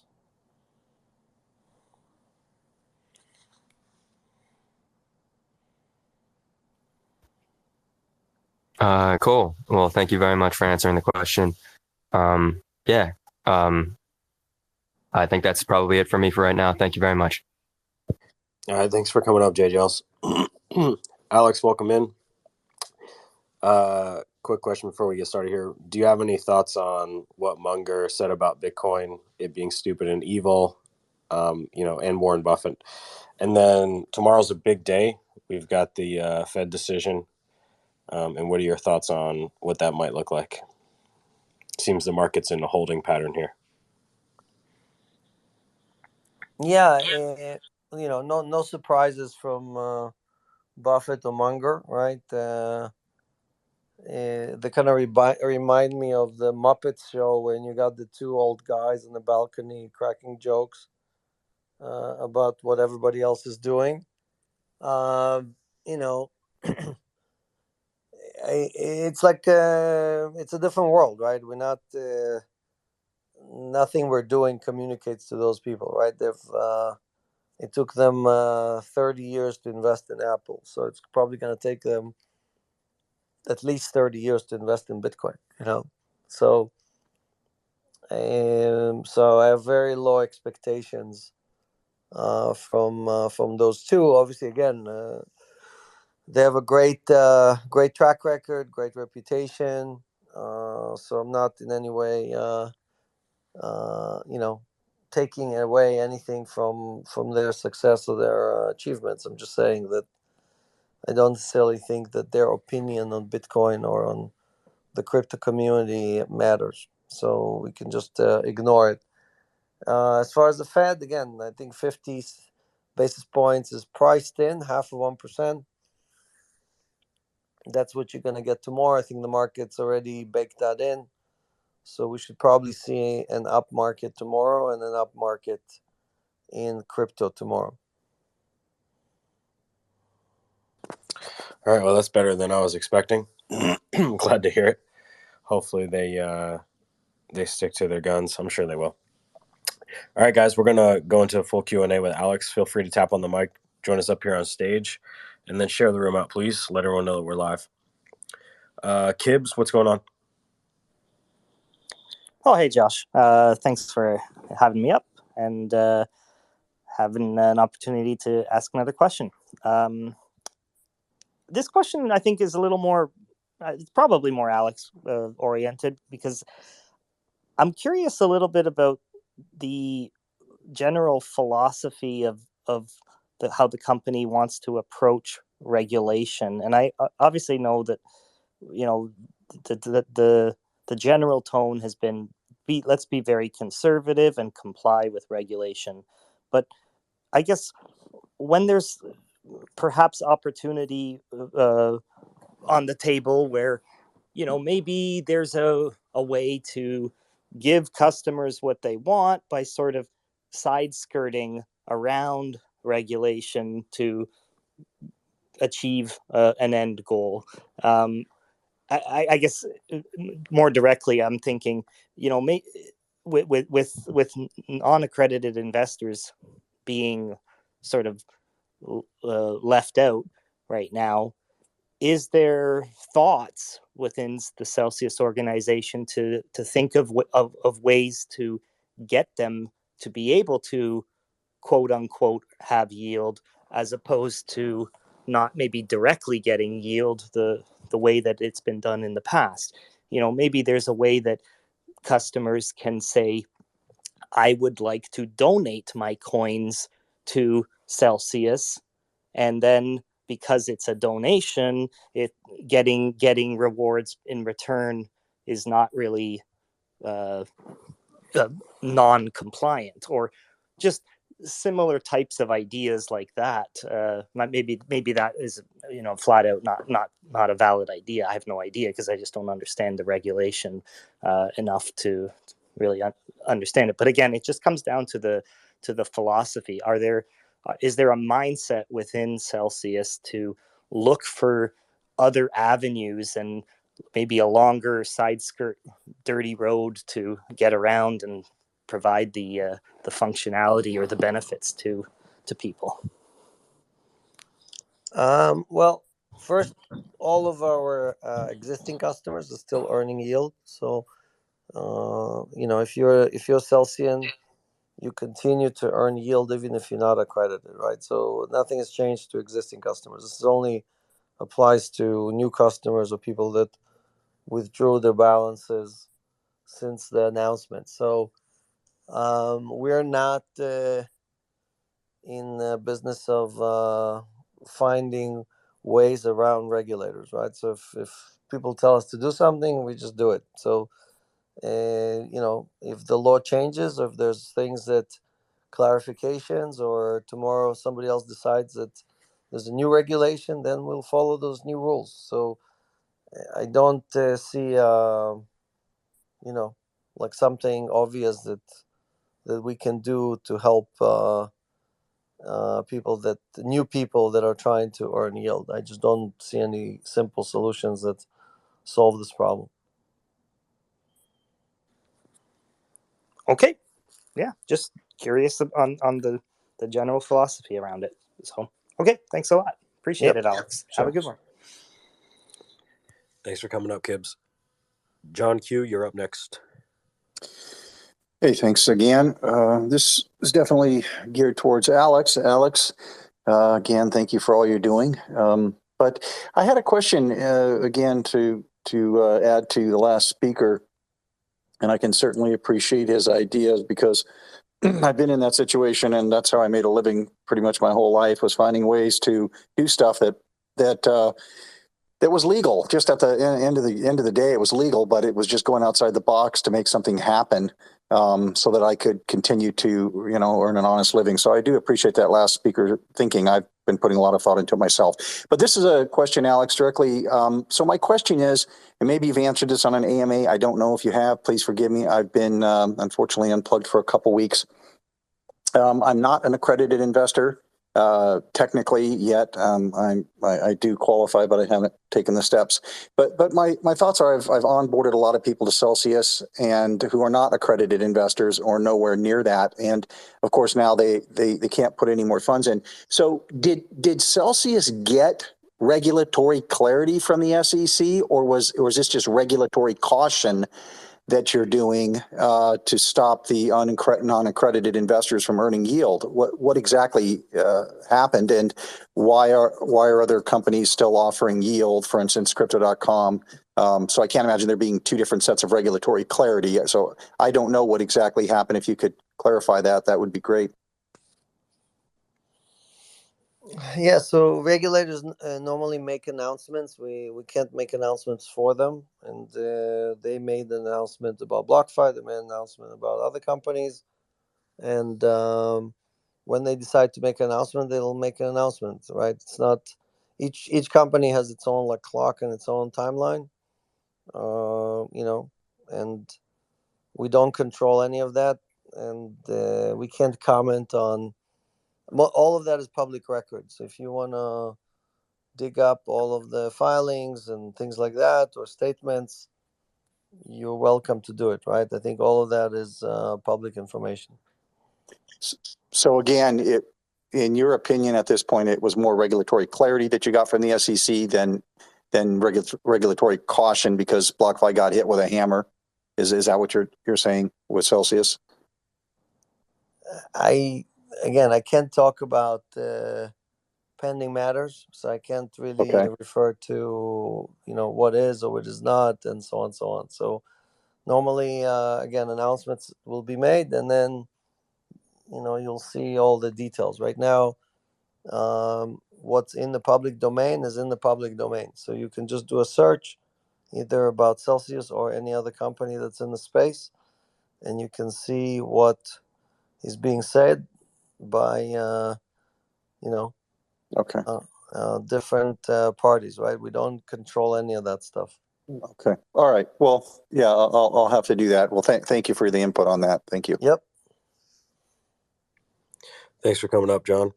Reminders to the group, if you want to join us up here, give us some feedback or have any comments or questions. Sorry about that. Tap on the mic in the bottom left. Also share the room out, let everyone know that we're live. Alex, pretty much most of the night's focus has been on the Celsius credit card. As you see above, Brian shared some of the looks of the card. We haven't received one bad comment. Everybody so far likes the details of the card, and they've been giving us lots of great feedback on the crypto cards that they've used. So I think we got a lot of good insight from tonight's room. What's your opinion on the card? Do you like the way it looks?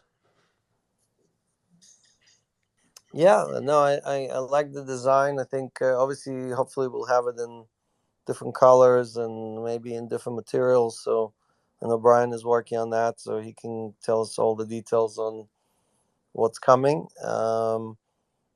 We'll obviously, as we get closer to the launch date, we'll be able to publish more information about the feature set and availability and stuff like that.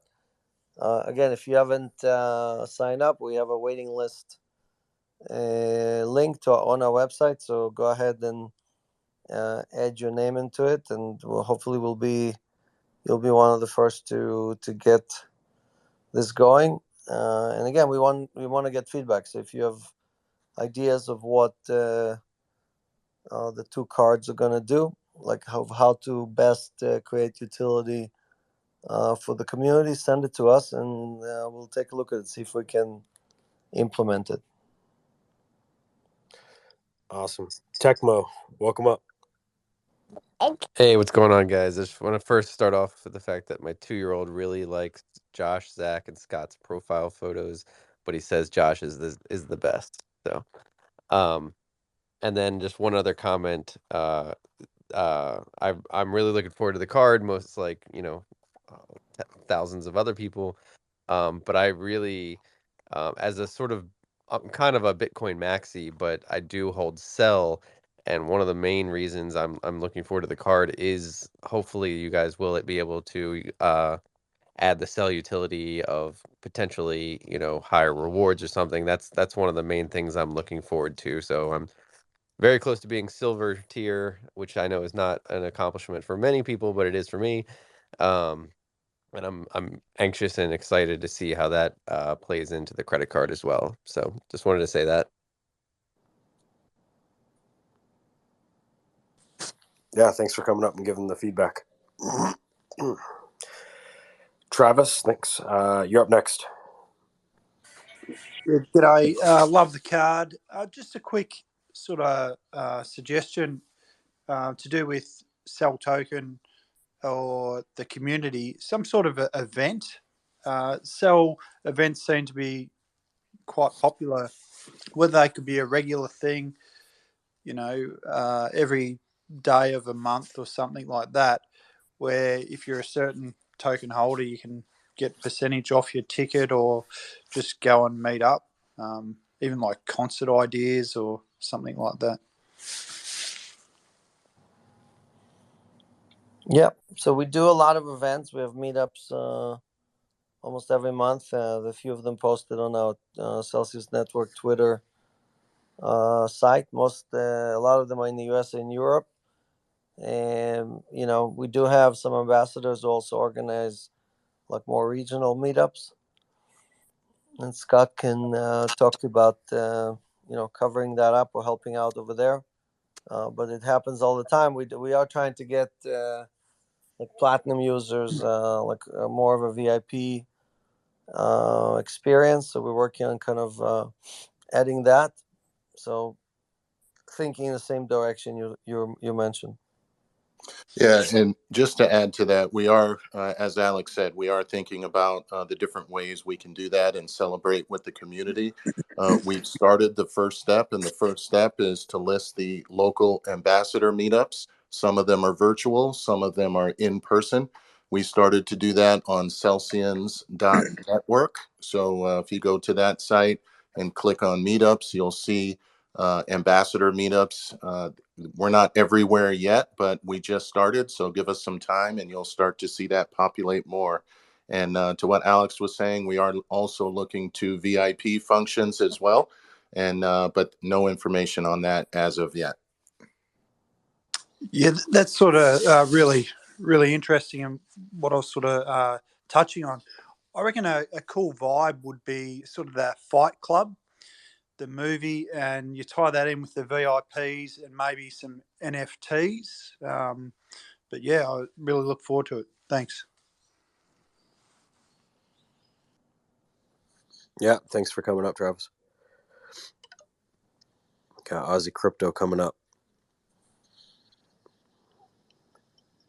Ozzy, what's going on?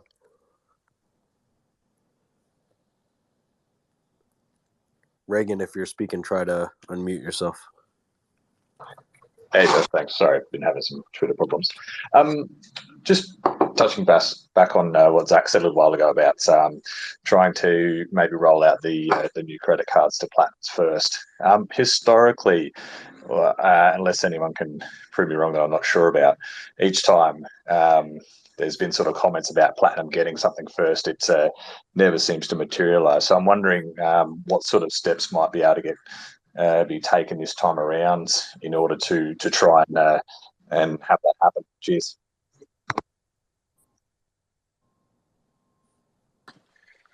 I'd say the biggest thing is people like myself have been able to get involved with these projects from a very base level. It's very easy in our system to identify what tier people are, and so I can kind of work with these project managers to ensure that we are providing all of our services to our large token holders first, and then work down to gold, silver, bronze as they should and do get preferential treatment. Awesome. Yeah, that'd be cool to see. Also, not sure if it was suggested as a like a utility or a service for the card, but one of the things that I have on my Visa is a roll up. It's like a roll up service. So if you spend I don't know $1.80 for something at a shop, and you tell it that you want it to round up every purchase to the nearest dollar denomination, so it'll roll up that 20 cents, charge you $2, and then invest that that additional 20 cents into your account. So if that's some sort of possibility, I mean, I forgot that I was doing it, and I logged in the other day and just realized that I've got X amount of dollars sitting there. So it's a great way of passive investing if that's a possibility. Then just finally, credit card looks awesome, and I think it was a designer Dan that was talking about the American Psycho little clip. I made a little one on Twitter, and I just copied you in on it, or tagged, just so have a look at it. Cheers. Yeah, I think there's an interesting opportunity to make the reward system kind of that passive saving and investing strategy. So we're really looking at some options there that we could implement. So instead of just trying to pocket, $10 or $20 or $50 of rewards, that goes into an ability to earn yield and become a much larger amount down the road, right? And so And, at the end of the day, if you spend $100 and get 2 or 3% back, that's not really life changing. But if you automatically save 2 or 3% on every transaction, that can become significant over time. Yeah, we're going to launch the basic service first and then try to come up with ways to enhance the stuff. So just got to get the card out, roll it out, and then scale it from there. We'll see if you can add a green and gold card for the Aussies. They'd much appreciate it. Cheers. Yep. Thanks for coming in, Reagan. Darko, what's going on? So, hi everyone, do you hear me? Yes, sir. Oh, okay, cool. So first of all, a little statement. I want to say thank you. Your product, I'm using Celsius now since 2 years, and I have to say, chef's kiss, no issue with it, and all my friends that using it love the product.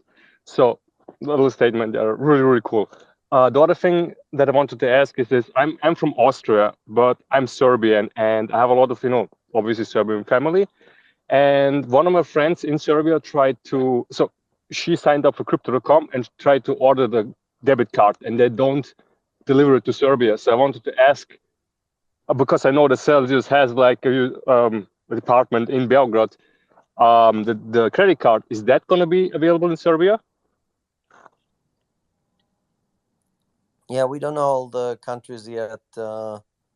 So I think the launch starts in the US and then we'll be trying to add European countries. So, but I don't have details on Serbia. Yes, we have an office there and a lot of people, but doesn't mean we can. Like Visa runs based on like regional groups, so we need to get the permissions and all that stuff, and a local issuing bank and all that stuff. So it's not that easy as just copying. Obviously, if you have a card in the U.S. and you travel to Serbia, it's going to work. But I don't know if we have a local issuer. Gotcha. So like so the card, you're working with Visa together to use their payment system. Okay, gotcha. Well, okay, cool. Yeah, let's see. I hope it works out. I would love for my friends and family to use the card in Serbia and to get some crypto stuff there, but it is what it is, right? Or you can go home and make them jealous and show them how it's working over there, but they can't get it, So they're gonna be. They already saw me using stuff like that. So yes. But well, okay, cool. Thank you for answering my questions, and again, like love the product and everything that you're doing, and looking forward to everything that's gonna come in the future. Yep. Darko, thanks for coming up, and appreciate the chef's kiss. Reagan, I just wanted to touch on something. The deal that I'm working on will give priority to platinum users, so stay tuned on that. Kibbs, you're up next. Welcome back. Oh, hey again. I was using the app just today, and I realized something I forgot to mention last time I came up. I don't think, unless I'm missing something, there's not any sort of notification center in the app, is there? That lets you know maybe of, account changes that have been made, or security changes, or whitelist addresses that have been modified within the app itself. Is that right? Yeah, that's correct. I don't think there's a notification center. I think the web app has a history of all of your login and transactions. So you just need to go to our site and log in with the same password, and you should be able to see. Okay. Yeah. So basically, what to me, this is just like a feedback thing that I just for the future versions of the app. Like if I change the whitelist address on a coin, and then I log out of the app and log back in, I'm not really notified that change has been made. And if I'm thinking about it from a security point of view, if I'm a user, I would actually have to manually go into that coin and pretend I'm going to withdraw that particular coin to discover that my address whitelist has been changed and locked for 24 hours.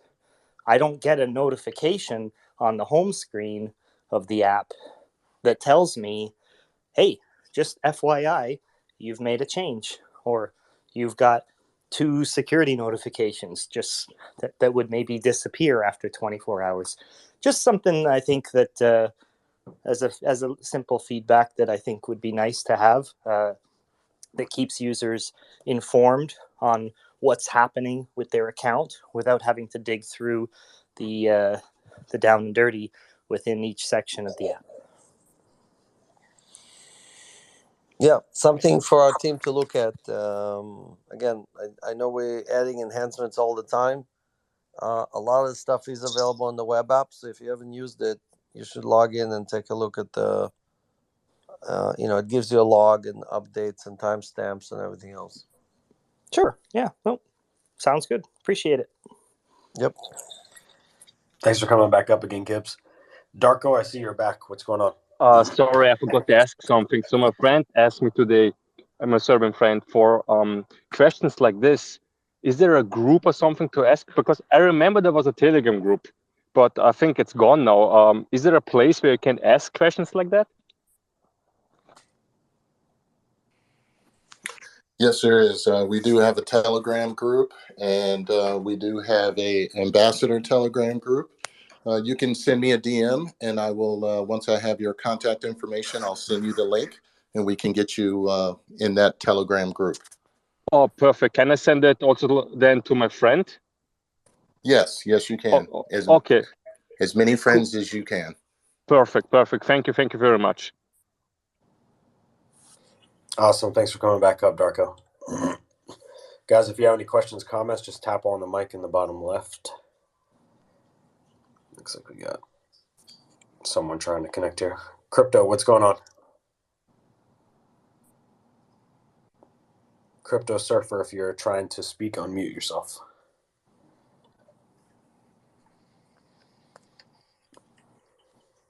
All right. Looks like they dropped from stage. Bye.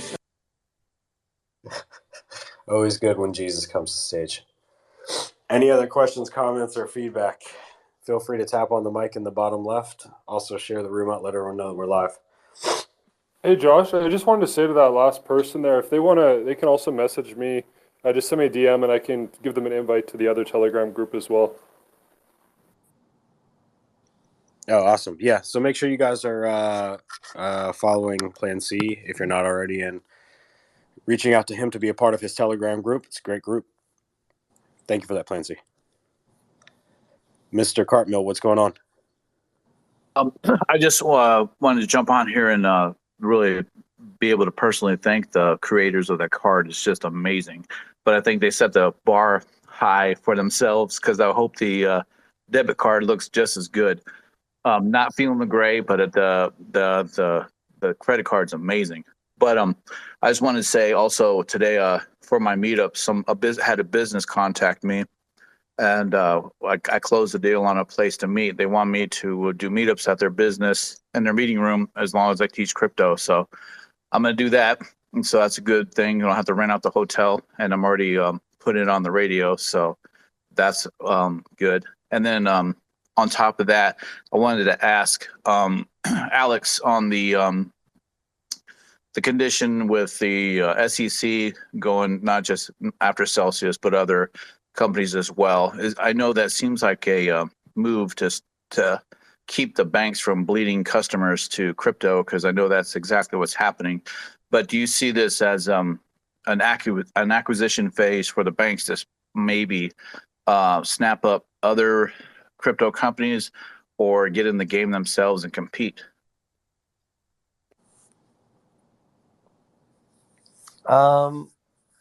Well, again, I have no idea what's happening inside this or that regulator. It's not like we are invited to meetings, or we get updates or whatever. So can't really talk about it. I know obviously a lot of big banks are announcing that they're getting into the space. Like if you look at Australia, like the large banks are issuing stable coins. They're starting to offer Bitcoin to their customers because they feel like, okay, we gotta stay competitive. We gotta try to keep as many of these customers as possible. Not so much in the United States or in European countries. So it's really a few few countries where it's happening, and so there's definitely a movement, right? There's still many banks who deny this whole idea, or basically don't think they will ever support Bitcoin for their customers, and the others who are. So, um, there are some good banks. We're looking to work with some banks as well. So it's not like we don't like all the banks. It's just about whoever is crypto friendly. Would love to work with them and offer them help them get some of these services up and running. So we're again, most of the money is still sitting in banks. So one way or another, it's gonna have to find its way into crypto. Thank you for that. And like I said, we'll just, as ambassadors, we're just going to keep spreading the word and the love of Celsius. Sure. Thank you. Awesome. Thanks for that.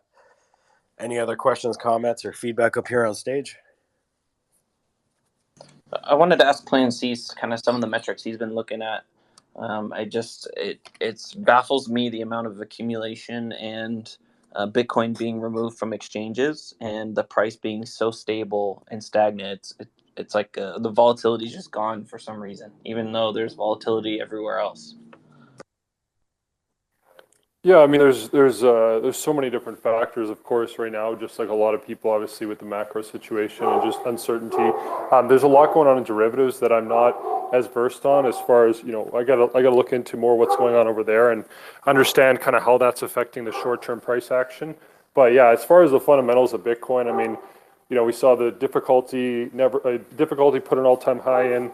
We've seen a lot of other metrics. The 1+ year holders hit an all-time high, continues to keep going higher. But yeah, I mean, from my standpoint, everything's looking really good. I mean, yeah, it's just my current floor model is at 28,000. But yeah, it's just at this point, I mean, I think we're just waiting for, more just general kind of confidence, and more certainty to the overall markets, and then, some catalyst to increase the demand. But there's still like so many people that think that the price obviously could go a lot lower, and there's a lot of people anticipating that, and there's a lot of people wanting it to go lower so they can buy lower. So I just think it's very different than what we've seen in previous cycles and deep bear markets, where yeah, there's a level of fear right now, but it's also there's a lot of people that recognize that if we do go lower, it'll be an opportunity. So that's where if we do put in lower prices, I think it'll be short-lived. That's just my opinion, but yeah, that's pretty much it. Thank you for that, Plan C. Alex, do you have an opinion on, we're tightening now, but China is stimulating again?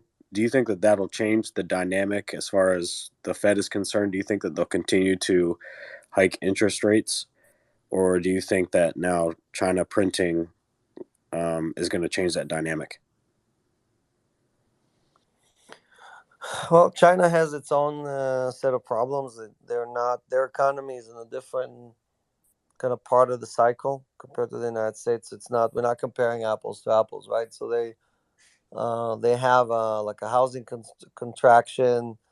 They have all kind of other issues. I don't think they have inflation. It's high inflation as the United States, so they're less worried about that, and they still have huge amount of people migrating from the countryside into the cities. So they have like basically immigration or new job creation needs that we don't have, right? We have a very low unemployment. Their unemployment is higher than ours. So they're pressing different buttons on the menu, right, and trying to achieve different results. So, obviously their economy is not growing as fast. It used to be 12, 13% GDP growth every year with like a clock. Now it's single digits, right, middle single digits, and they need to stimulate. So the U.S. has a different set of problems. So that's why you're seeing the Fed chairman using different tools achieve the results. I think again in the U.S. they're afraid of runaway inflation, so they're trying to raise rates and cool the stock markets, and they're achieving the intent. Right, they're going to raise rates tomorrow. They cooled the markets 25%. Right, so they're achieving their. Obviously, there's pain in the street, and the question is really, are they going to cause a real recession? Right, is it just one quarter that we're seeing a reduction in? What's so crazy about all this is they don't know if they've caused a recession until after the fact. Well, again, look, recessions are I've said that many times on my MAs that recessions are part of the economic cycle, and many times when you try to avoid a recession, like they tried in 2020, March 2020 with COVID, they tried that in 2018, they tried that several times, right, in the last decade.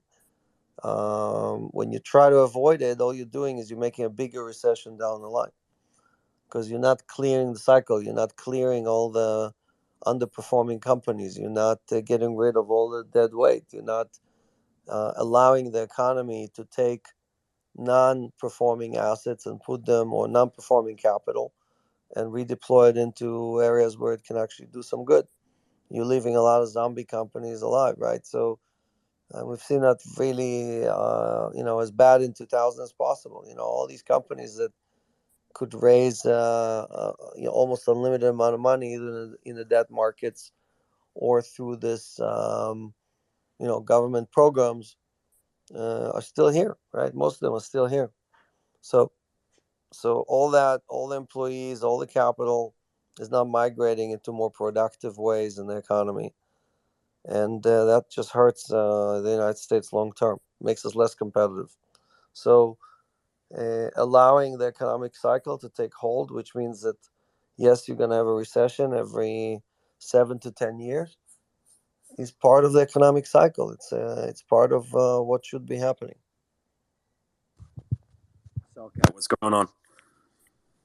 Yeah, I'm very much aligned with this idea of there being an impending recession, and you're seeing people flood into commodities right now, and I just don't think it's good for future inflation. I don't think it's smart to kind of push those things and rely on them. And if we're going against inflation, it's I think this could really set things up for a proper alt season. It might legitimize the space.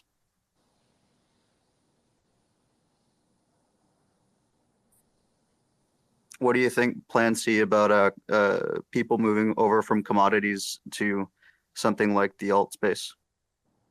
I wouldn't really have a strong opinion on that. I wouldn't really know myself personally. I don't know if I see that, Cellcat. The commodities are more of like a safe haven type of thing.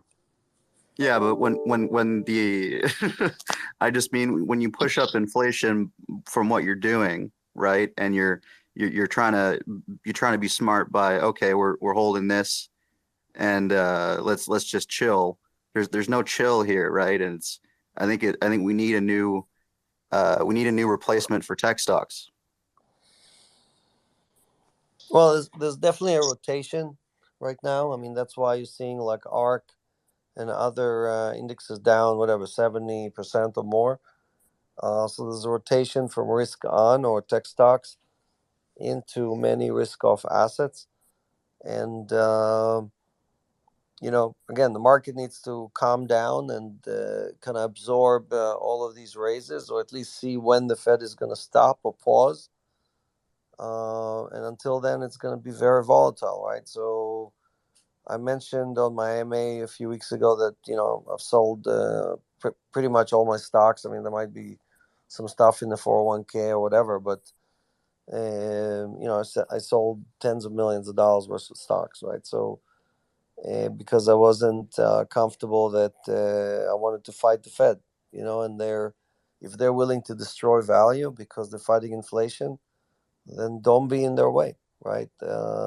Again, there are millions of new Bitcoin users, Ethereum new users are joining every month, every I think more people join in 2022, 2021 than in the previous year or the year before that, and so on. So obviously acceleration.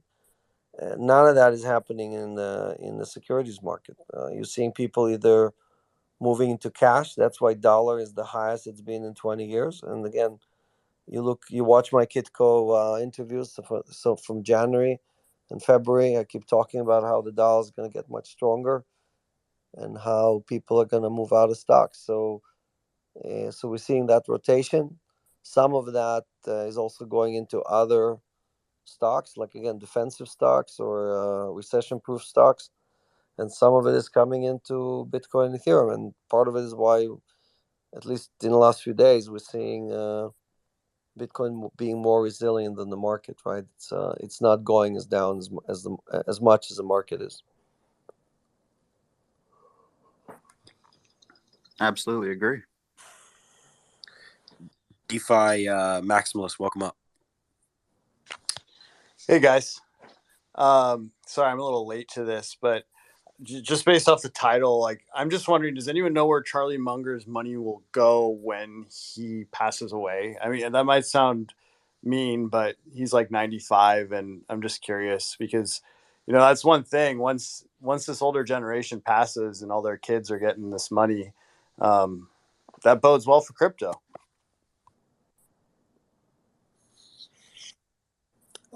Yeah, I think he's planning to be around till 120. So, I wouldn't, discount Charlie Munger. He's like, again, he's a very vocal guy for 95. I can tell you that much. Most He's people actually 98. 98. Most 98-year-old could care less about what people think about, all this stuff, right? They're kind of busy with other things in life, but this guy is definitely very opinionated. Yeah, It's it's amazing. He's built such wealth, and he's so old. You'd think he'd just want to kind of enjoy it. And this thing Bitcoin makes him so mad, and that actually makes me super bullish on Bitcoin. But anyway, thanks, guys. Yeah, it's crazy to think that he was born before the Depression. Like it's wild. Well, he definitely makes me become depressed when I listen to him. I can tell you that much. Yeah, and I don't know if he drinks Coca-Cola every day, man. I don't know. I don't know how he got to 98. Not from drinking Coke, It must have good genes. Must, yeah. J. Gels, welcome back. Hello. Thanks for having me back up. I just it's a slight change of topic. I was just hoping for a bit of an update on a bit of Celsius X stuff. When can we expect some new chains and new assets to be added? What's the future deployment looking like?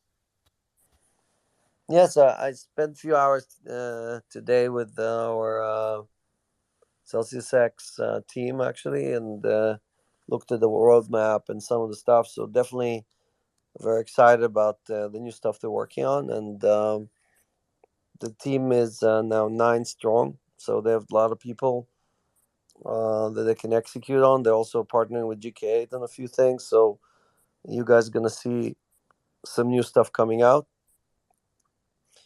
And I know they're launching CXBTC soon, so on Polygon, so that's coming. And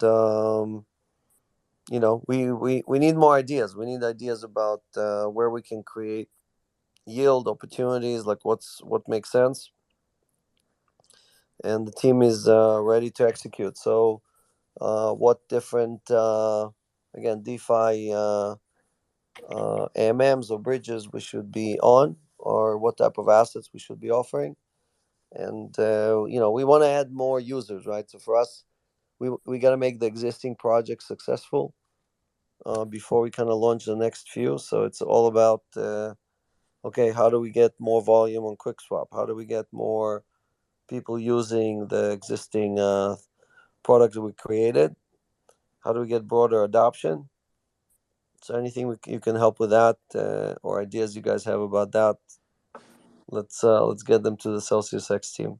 Alex, can you talk about why we moved into CXBTC next?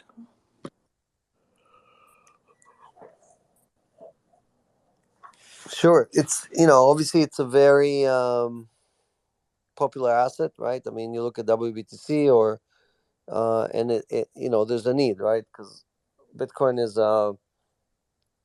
one of the very few chains that does not have a smart contract on it right now, and it has limited functionality. So if you want to move or use a lot of that value that is trapped on the Bitcoin chain on other blockchains, right now most of the value that is kind of beyond Bitcoin is only on Ethereum, and it's important to make it available on other chains as well. So that's what we're working on.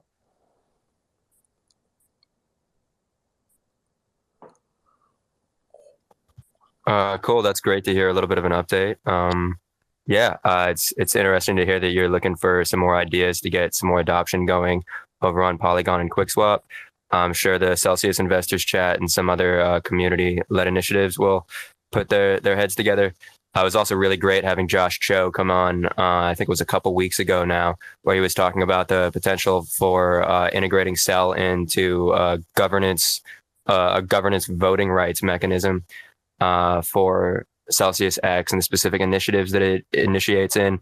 It's always really good to have some updates, and thank you for speaking on that for a little while. Yep. Thanks for coming back up again, Jay Gels. Next up, Cellcat, you got a question or a comment? Quick question. What is Celsius's position on recruiting felines? Yeah. Well, we definitely have a lot of pets, a lot of employees with pets. I can tell you, sometimes they have more to say than our employees. Many times, like even when Zach starts talking, his pooch is always has something to say as well. So they're very a vocal part of the community, But you tell us. You seem to be heavy into, into felines. I sent in my 5 memes, a meme resume, and then an actual resume. So hopefully that's a couple bases. Yeah, right. Yeah, they might not have that much sense of humor in our HR department. So you have to explain to them what is a joke and what is real. But on a more serious note, look, we are definitely trying to bring in more crypto savvy people. I think we probably hired a lot of people who are coming from TradFi, and we need to balance that out with people with actual crypto experience. So, Kat, did that answer your question? Yeah, perfect. I mean, I do have some crypto experience, but yeah, no worries. Just keep chugging away, man. Trust me. Reagan, welcome up again. Thanks, Josh. I was just wondering how the first week of UST went in regards to deposits and how the yield rate might be looking in future. Cheers. I didn't hear you well. What's the question? So how the first week of deposits went with UST and how the yield rate might look going forward.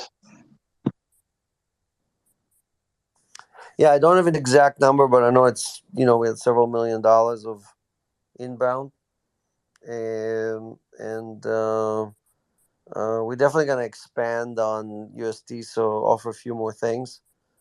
So I can't talk about them, but I think it's going to be cool. The different things you'll be able to do inside the Celsius wallet. Also, I was assuming that may be something that Celsius X might be looking into as well. That's just my personal thoughts. Cheers. Thanks for that, Reagan. Blaze, welcome up. Hi, thanks for the opportunity to ask the question. So I am in the United States. I'll be going through the process of becoming an accredited investor in the next couple of weeks. My question is concerning planning for my kids' future. I have 3 children. I'm curious with Celsius if I have any opportunities to do like custodial accounts in their name with using my accreditation status, or if I need to form like an LLC and make a trust. But just really wanting to be able to start helping build their financial future with crypto assets and earning yield with Celsius. Yeah, I'd say the best way is probably an LLC of some form or a trust that they can be a part of. We can't offer accounts directly to minors, but if they're a part of your trust, it's really efficient for estate planning and then also creating a kind of financial vehicle that they can participate in. Okay. And then I guess I would probably need to extend my accredited status to help that LLC earn in the United States, I guess. Yeah, that one's a little more tricky if your kids are part of it, because the way that trusts get accredited is different from individuals. Okay. But if you want to shoot an email to corporate@celsius.network, we can get a meeting set up and then go over all the details for you. Sounds great. Thank you. Yep. Thanks for coming up, Blaze. Any other questions, comments, feedback up here on stage? Yeah, I have a quick comment on the last user as well. And for anyone else who may be interested in opening multiple accounts, we have updated our T's and C's, our terms and conditions. I had a meeting with that department today. And so if you're interested, have any questions on what can you do, what can't you do, just go to our website and look at the terms and conditions. I believe it was number 5 and 6 were updated. I believe, don't quote me on that. But that gives specifics on accounts, how many accounts, all of that. It is in there. So feel free to have a look. Awesome. Thanks for that, Scott. Luke, welcome up. Yeah, g'day guys. Another one from Australia. I'm just wondering with our credit card if we're going to be having a secondary card option.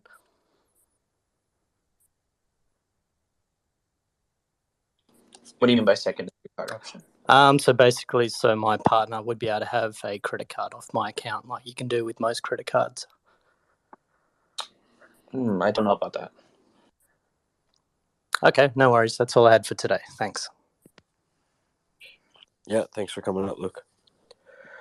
Any other questions from the room? Tap the mic on the bottom left. Come on up.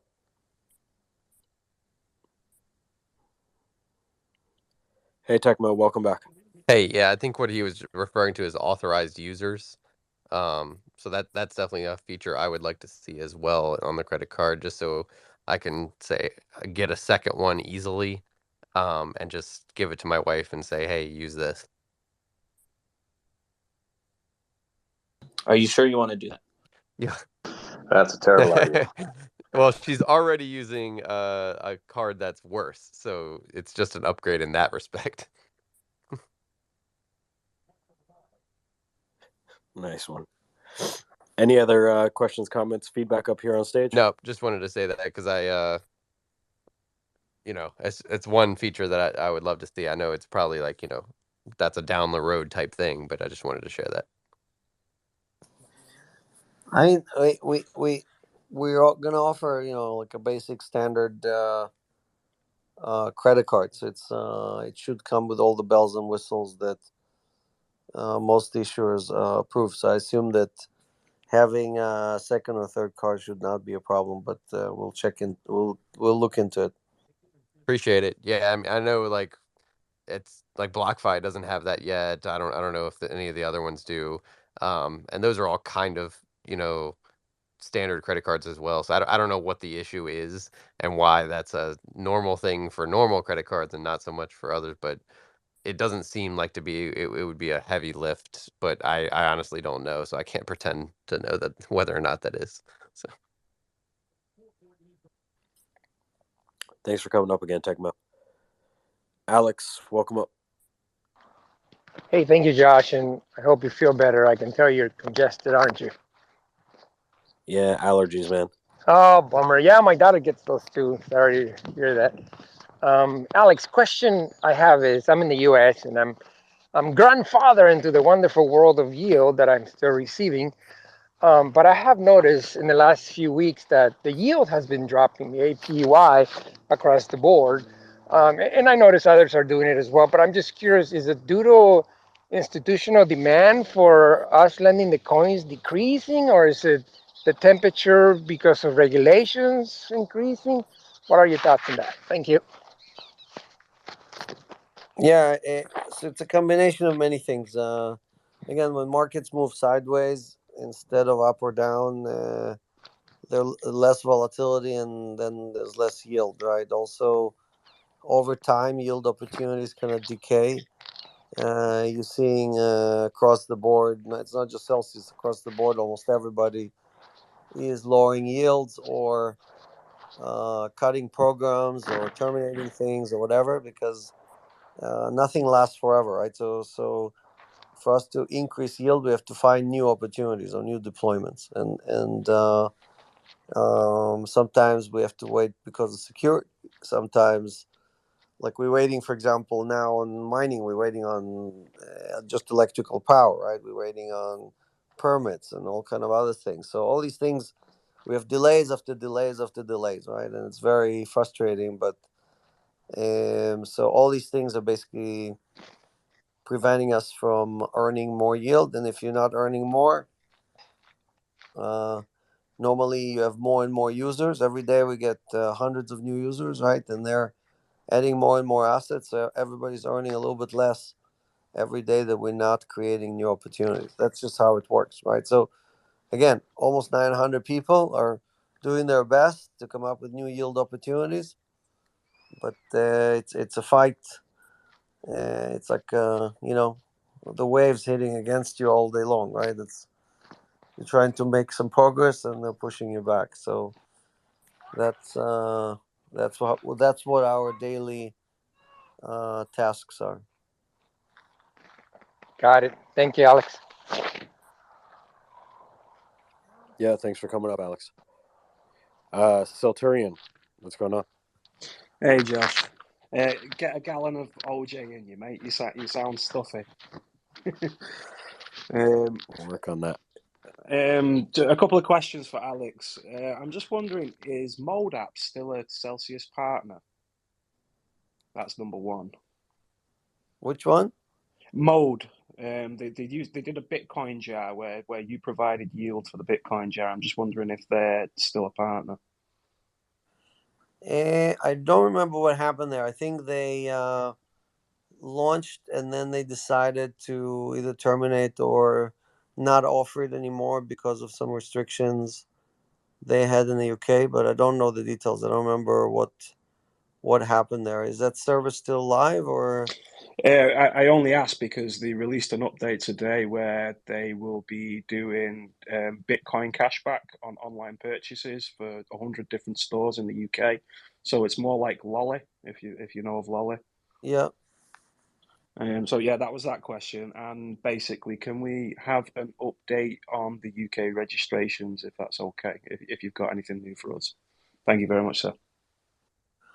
Yeah. So again, still waiting for some clarifications in the UK. I think regulators were supposed to get everything done. I think they promised end of April or something, and here we are after end of April, and we're still waiting. So no news yet. The minute we have it, you'll know about it as well. Thank you, Alex. Yep. Take care, sir. Thank you very much. Thanks for coming in, Celturian. Jason, welcome up. Yes, Alex, just curious your thoughts on the Grayscale potential for an ETF. It seems like the CEO has gotten a little more confident lately, just insinuating that there's either a legal settlement coming or they're going to sue. And I know this is a tough topic area of regulation, but just curious what you think of that potential and how that might affect the Bitcoin market? Yeah, so I don't know any details that you don't know. I own GBTC personally. It's one of the things I didn't sell yet. you know, so I'm buying into the idea that this discount will disappear over time. But frankly, Wall Street doesn't seem to be buying into it because the discount was something like 24%.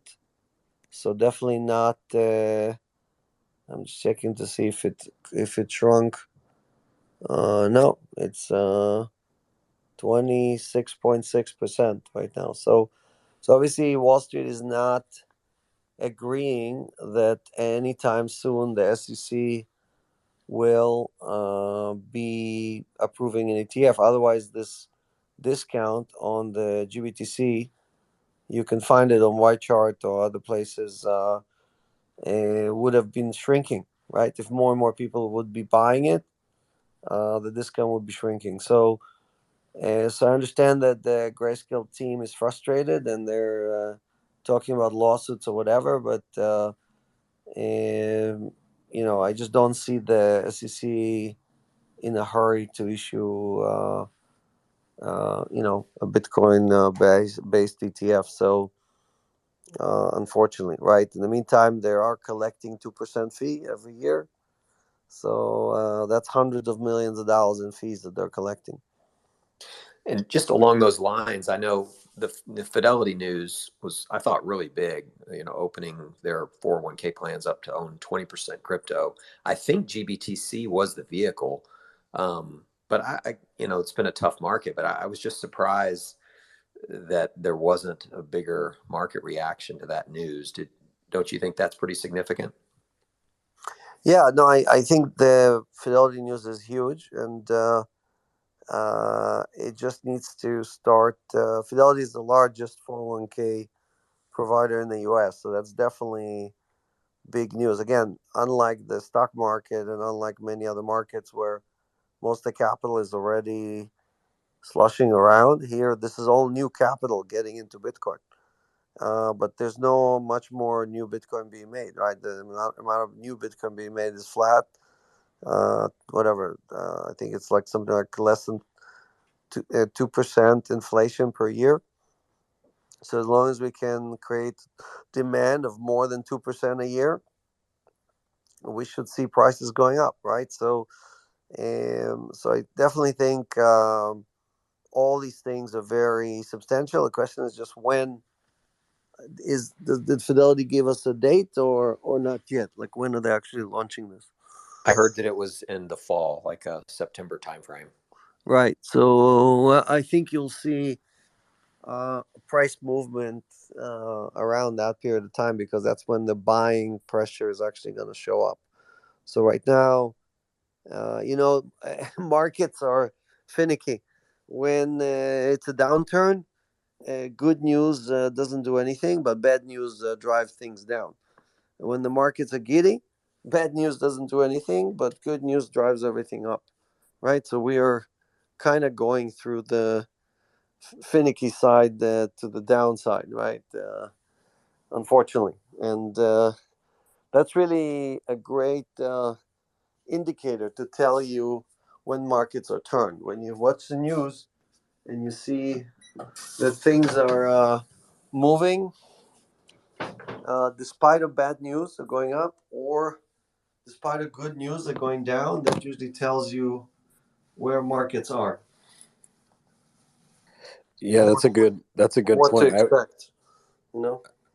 I watched a big trader back in the day, and he had a chart with lots of good news on it, and it was all throughout a bear market, and it never had any impact for some reason. I always wondered why.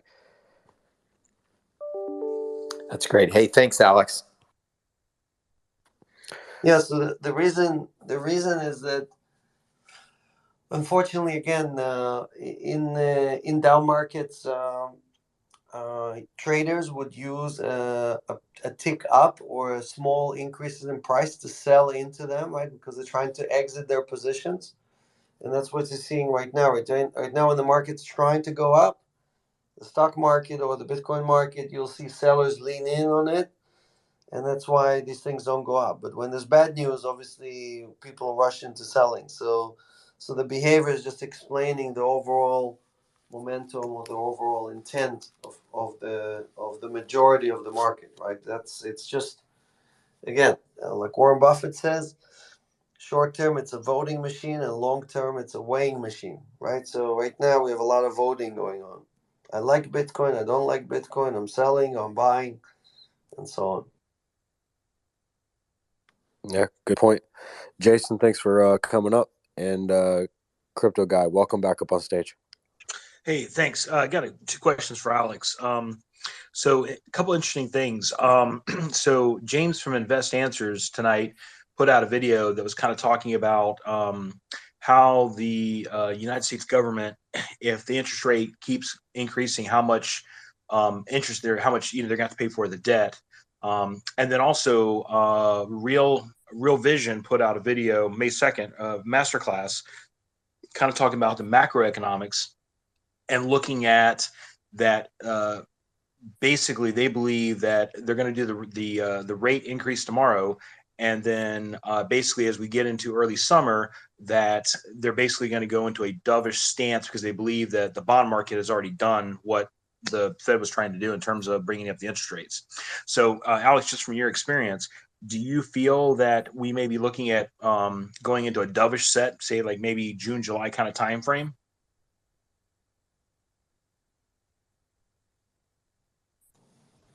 Yeah, so I said several times that I don't see the Fed hiking 6 or 7 times this year. I think they announced something like 9 times through March of next year, right? So that's a lot. I just don't see any of that happening, right? I think, like you said, the market is already pricing most of the move. I think Treasuries moved like 30%, so that's a lot. Stock market moved 25%, so that's a big move. So now they just need to see inflation. The piece that they haven't seen yet is really inflation kind of, or prices take a pause, right? We need to see at least 1 or 2 quarters with decreasing inflation, right? So we hit whatever 8 point something percent. That's obviously a very high number. That's why they're freaking out.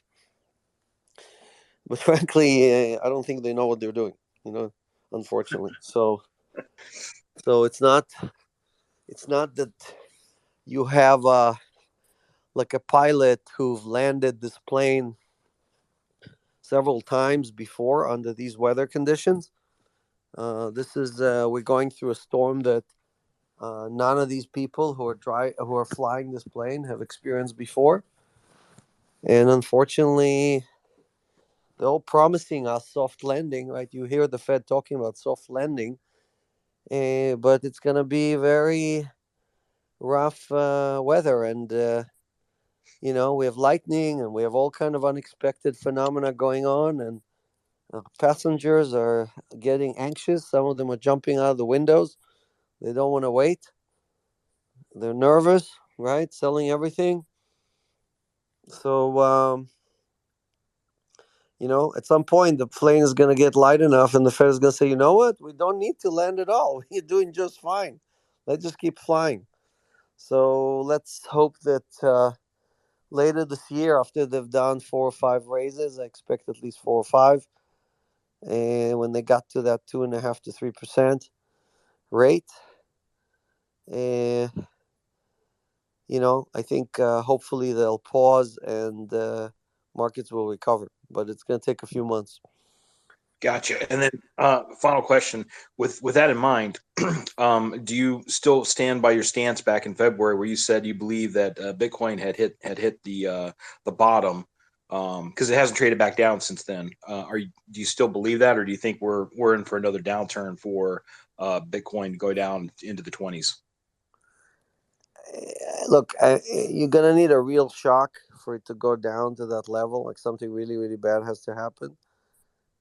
Again, the more every day that goes by, more and more people are accumulating more and more Bitcoin, right? So the pressure to the upside is increasing. I think we're also something close to an all-time high as far as leverage, people who are leveraging long on Bitcoin. Definitely derivative in general, I think, are close to all-time high or something like that. Again, I don't have the chart in front of me, but so and again, these things snap both ways. Like they either going to push prices higher, or market manipulators are going to come in and say, "Wow, look at all these longs. Let's wipe them out, right? Let's get them wrecked." So unfortunately, in crypto, you don't know which way it's going to go. So we may have a flash crash, but long term, I'm not.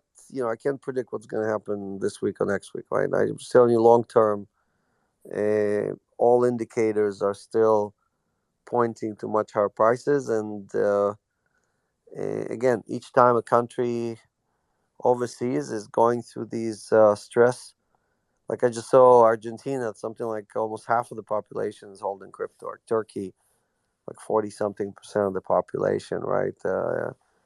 Many countries, right? So, and the list is getting longer and longer. So, yes, there's some adoption in the U.S. It's going well. A lot of new people are being added, but overseas, it's these are much higher numbers in percentage of adoption, right? So you can't have almost no new supply, right? And people losing keys every day and doing stupid things and so on, and at the same time have all this new demand and have prices not go up. So you just have to be patient. I know it's painful sometimes. You're seeing red for a few days in a row, and you feel like, oh my God, what's happening here? But both on the Bitcoin front, the Ethereum front, many other projects, you're seeing a lot of innovation, a lot of development going on. Some of the best minds in the world are quitting their jobs or redirecting their efforts to focus on building on these platforms, and that should have a lot of add a lot of reasons for you to keep accumulating and hodling. And you just have to ignore the noise. I know it's not easy. Much easier to press the sell button and get the pain out of the way. But for those of us who went through several cycles, we know that normally when you have the most pain, that's you're about to press that button to sell. That's usually when how they say it's always darkest right before the sunrise, right? So that's where we are. We're getting close to that, at least. And I wonder how there's so many yield platforms and how that's affecting the psychology of retail users, because it makes it so much easier when I'm getting some sort of income, because prior to Celsius, I was just counting on Bitcoin going to $10 million, right? And then my little piece of Bitcoin would be worth a substantial amount. Well, once you start generating yield off your different cryptos, um, you're not in such a big rush to get that huge dollar value, because even 500,000 or $1 million worth of crypto can be a pretty substantial income for people. So I wonder if retail is not feeling as painful as maybe traders or others in that space. Hey, look, Charlie Munger and Warren Buffett are throwing their best against Bitcoin, right? They're like uh, trying to do their best to destroy this thing, right? That's so, and it's still resilient. So, hundreds and hundreds of the world's richest people, smartest people have basically told us, "Hey, we're jumping on the ship. We're buying some coins, right? We believe in Bitcoin, and these are the last two men standing. I mean, they're like by themselves, right? Just like we're gonna get to be 100 years old, and we're still gonna be against Bitcoin. I think that's what they're going for. Do you think there's like an entrenchment of ideology where almost everybody that encounters Bitcoin for the first time doesn't understand it or doesn't like it or pushes it away, and then the vast majority of those people end up adopting Bitcoin later down the road. Do you think that's like a phenomena of that'll happen to everybody, or just there's people that are going to be entrenched in their feelings no matter what happens? Even if Bitcoin goes to $1 million, is it still rat poison squared? When you're in Centennial, right? When you're getting to be that old, you become very stubborn, right? And it's very hard for you to kind of change your mind, especially when you said things like this for years. Very hard for you to kind of turn and admit face that, okay, maybe I was wrong, or circumstances have changed, or you know, I stopped selling rat poison, or I don't know what, right? So, um, again, we don't need. It's not like we need Warren Buffett to invest in Bitcoin. That's not the point. It's like, okay, Jamie Dimon doesn't believe in Bitcoin. He stopped talking about it, right? We just need these people to kind of focus on finding a retirement home, or going and visiting the, you know, sunny Florida, and maybe finding like a beach property, or I don't know what. So go spend some time on uh, something else instead of bashing Bitcoin. Or how many of these guys are just poo-pooing Bitcoin for now while they accumulate their position, and then they come out positive later on? Look, I think Buffett and Munger have a spine. I don't think they're doing it to try to get lower prices on Bitcoin. They're not. That's just not how they operate. There might be other people who do that, but I don't think Buffett is. I think he's a straight shooter. He just doesn't believe in it. It's fine. Like it's not. Uh, um. So again, you cannot argue against their track record, right? So they have a phenomenal track record. They've created tremendous amount of value for a lot of people. Kind of Celsius, in a way, modeling what we're doing after them. Obviously, they're doing it in a very different way. They're picking winners and sticking with them for a very long time. We don't pick winners. We don't. We're not financial advisors. We don't tell our community what is good and what is bad, what they should or should not do. Right.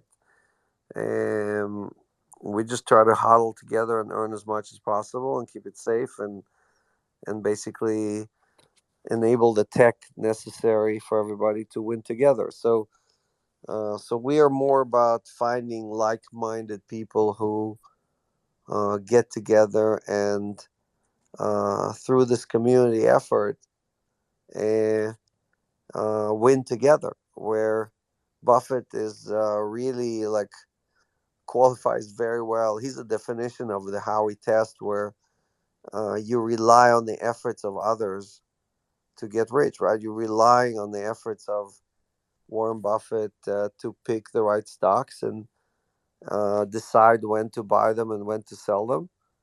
And, like he bought Occidental Petroleum right before this thing with Russia happened. And obviously, prices went up and the stock did very well. And so, you can't argue against that. I mean, the guy's brilliant, right? So, but it doesn't mean that he understands what Bitcoin is, right? Or if it's good or bad, or that his judgment on it matters.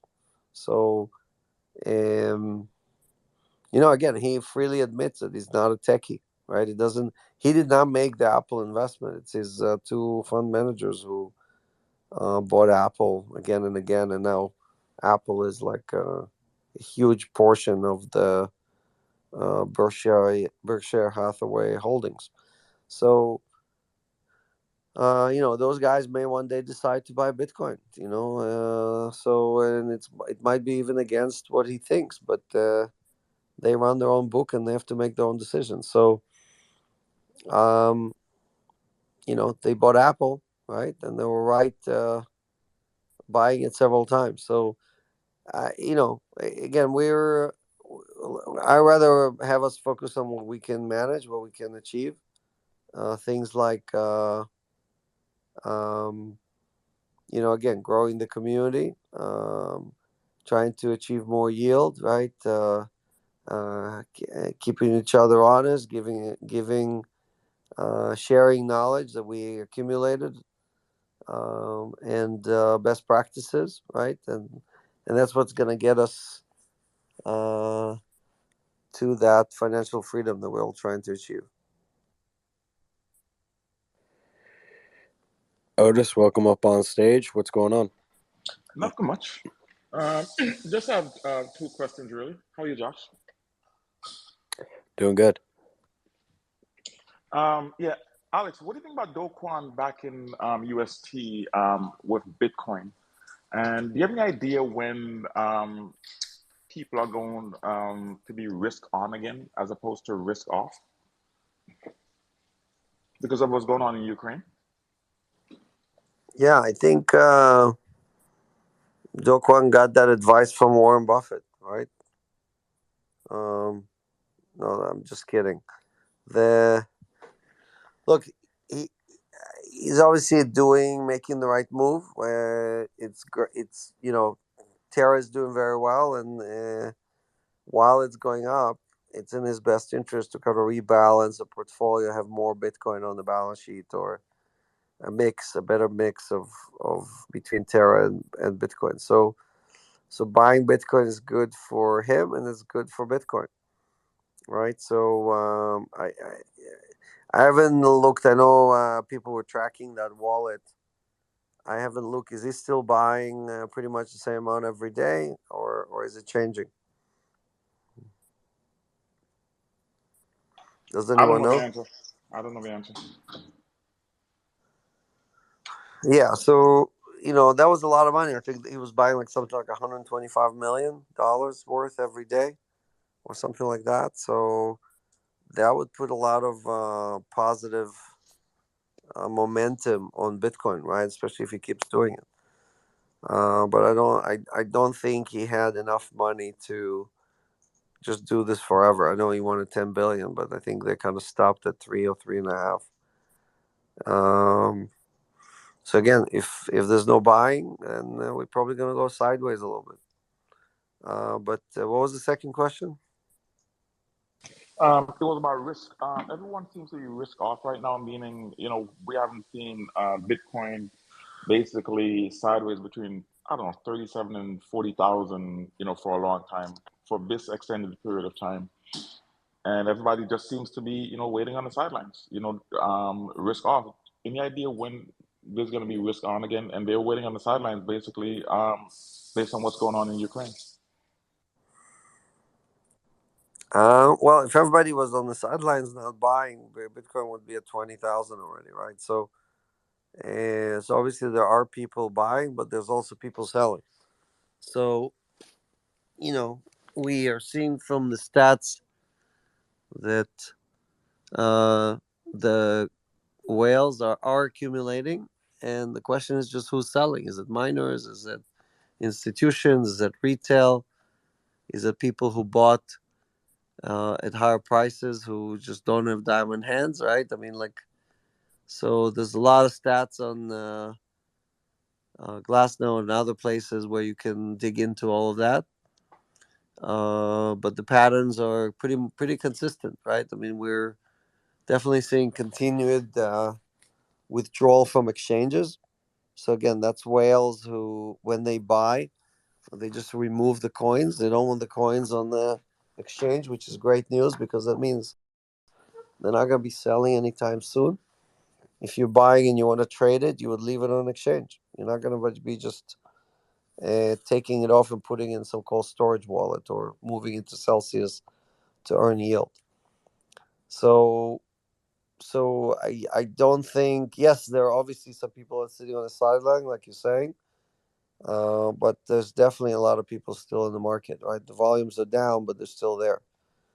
And so remember, U.S. retail, by the way, has over $2 trillion sitting on the sideline, dry powder, money that people haven't spent, right? This is cash in the bank, money that people took against their homes, money they got from the government, money that they sold stocks. They just don't know what to do with it yet, right? They don't know what to deploy it.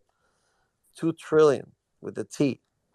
Last recession, that was like few $100 billion. So it's a big, big difference, right? And the Fed knows that all this dry powder is still stuff that can cause additional inflation. Part of why they're worried about inflation is because they created the problem themselves, right? Who gave all these Americans all this money, right?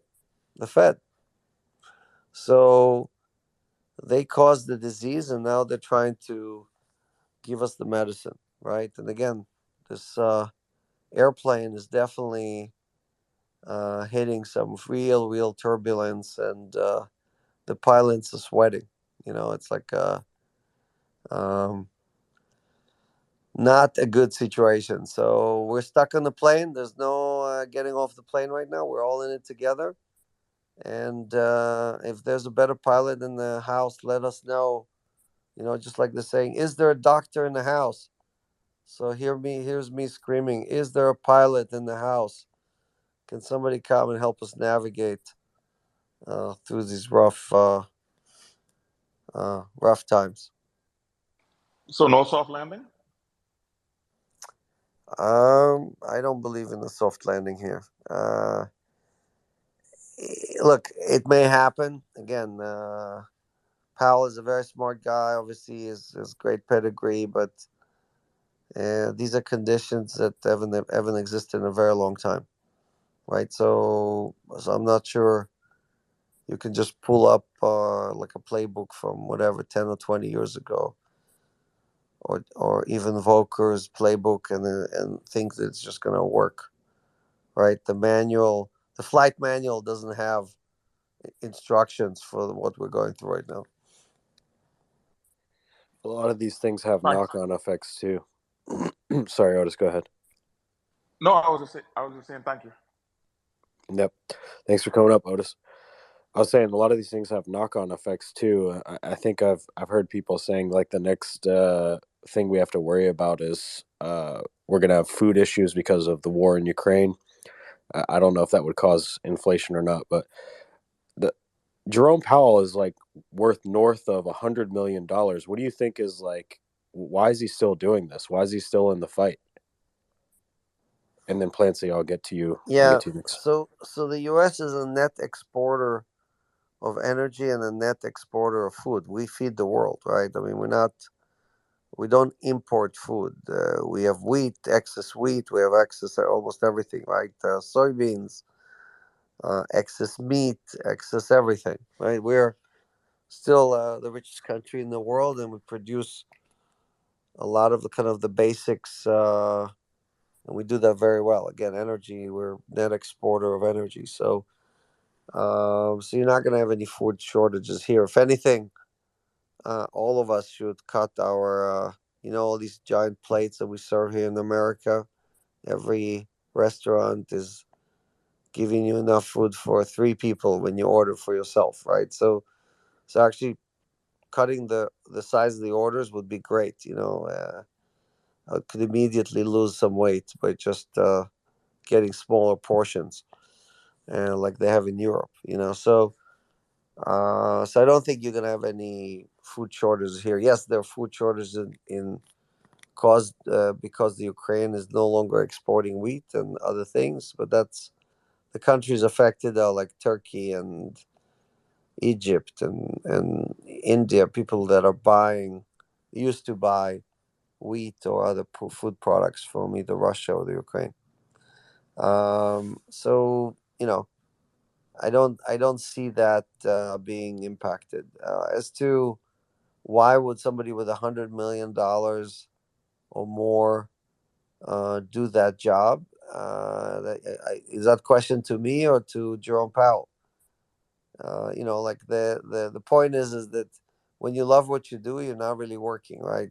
So for Jerome to be the head of the Fed uh, is a huge responsibility and also a great privilege, right? Being able to navigate the most powerful central bank in the world is like a lifelong dream, I'm sure, for him, and so he would do that for free, right? Just being able to do it. So, and again, it was ratified by both a Republican and a Democratic president. So it's not like he's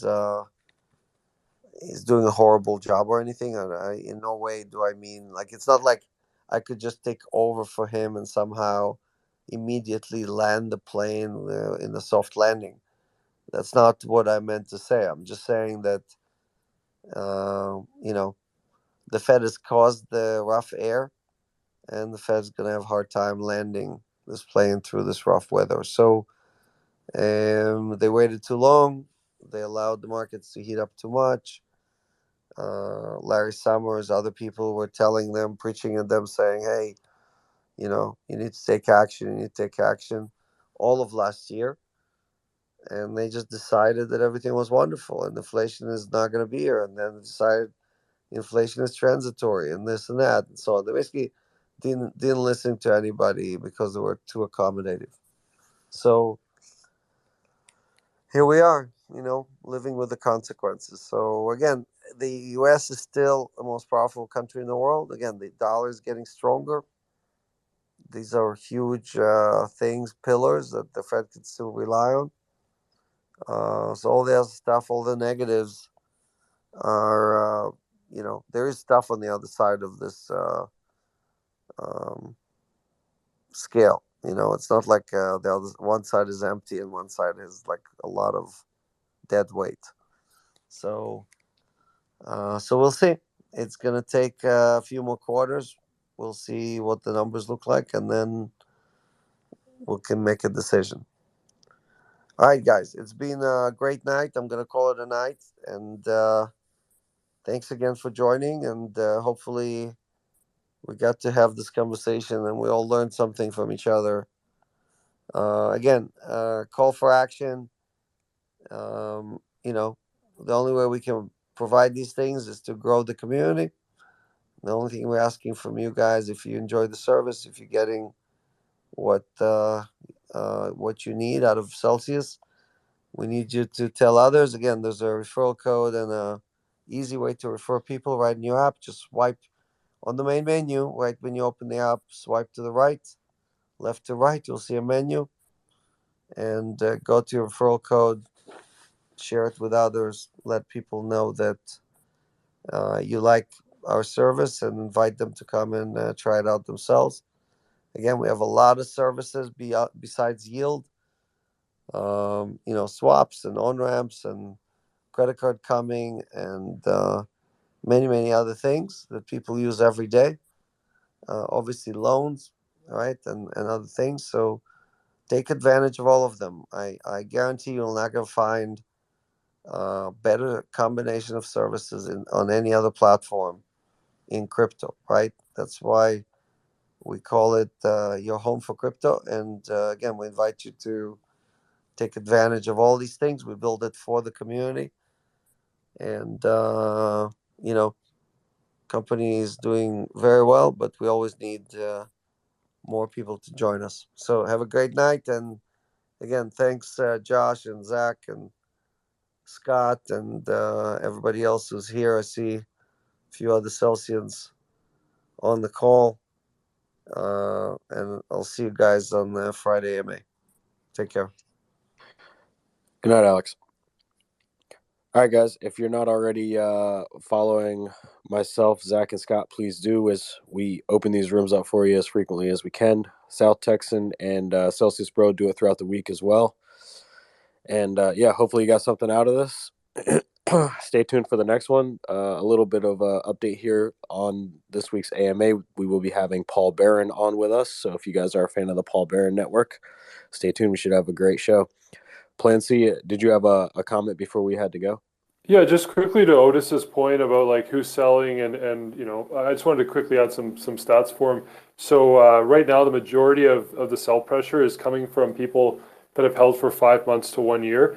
So right now there's like very low, if no, sell pressure from 1 year plus holders, and then people that got in 5 months or less there's less sell pressure. So it's mostly that 5 month to 1 year holder that's selling, and they only hold 6% of the supply, right? Versus 65% is at 1 year plus, 13% on exchanges, and then 16% is 5 months or less. So the group that's had the most sell pressure now for months, they actually hold only 6% of the supply now, and a lot of them have been shaken out. And these are people that bought over the last year and bought probably at a high point, and then they capitulated out of the market. But just to answer Otis's question, that's who's selling. It's that 5 month to 1 year group, and they're basically down to only 6% of the supply now.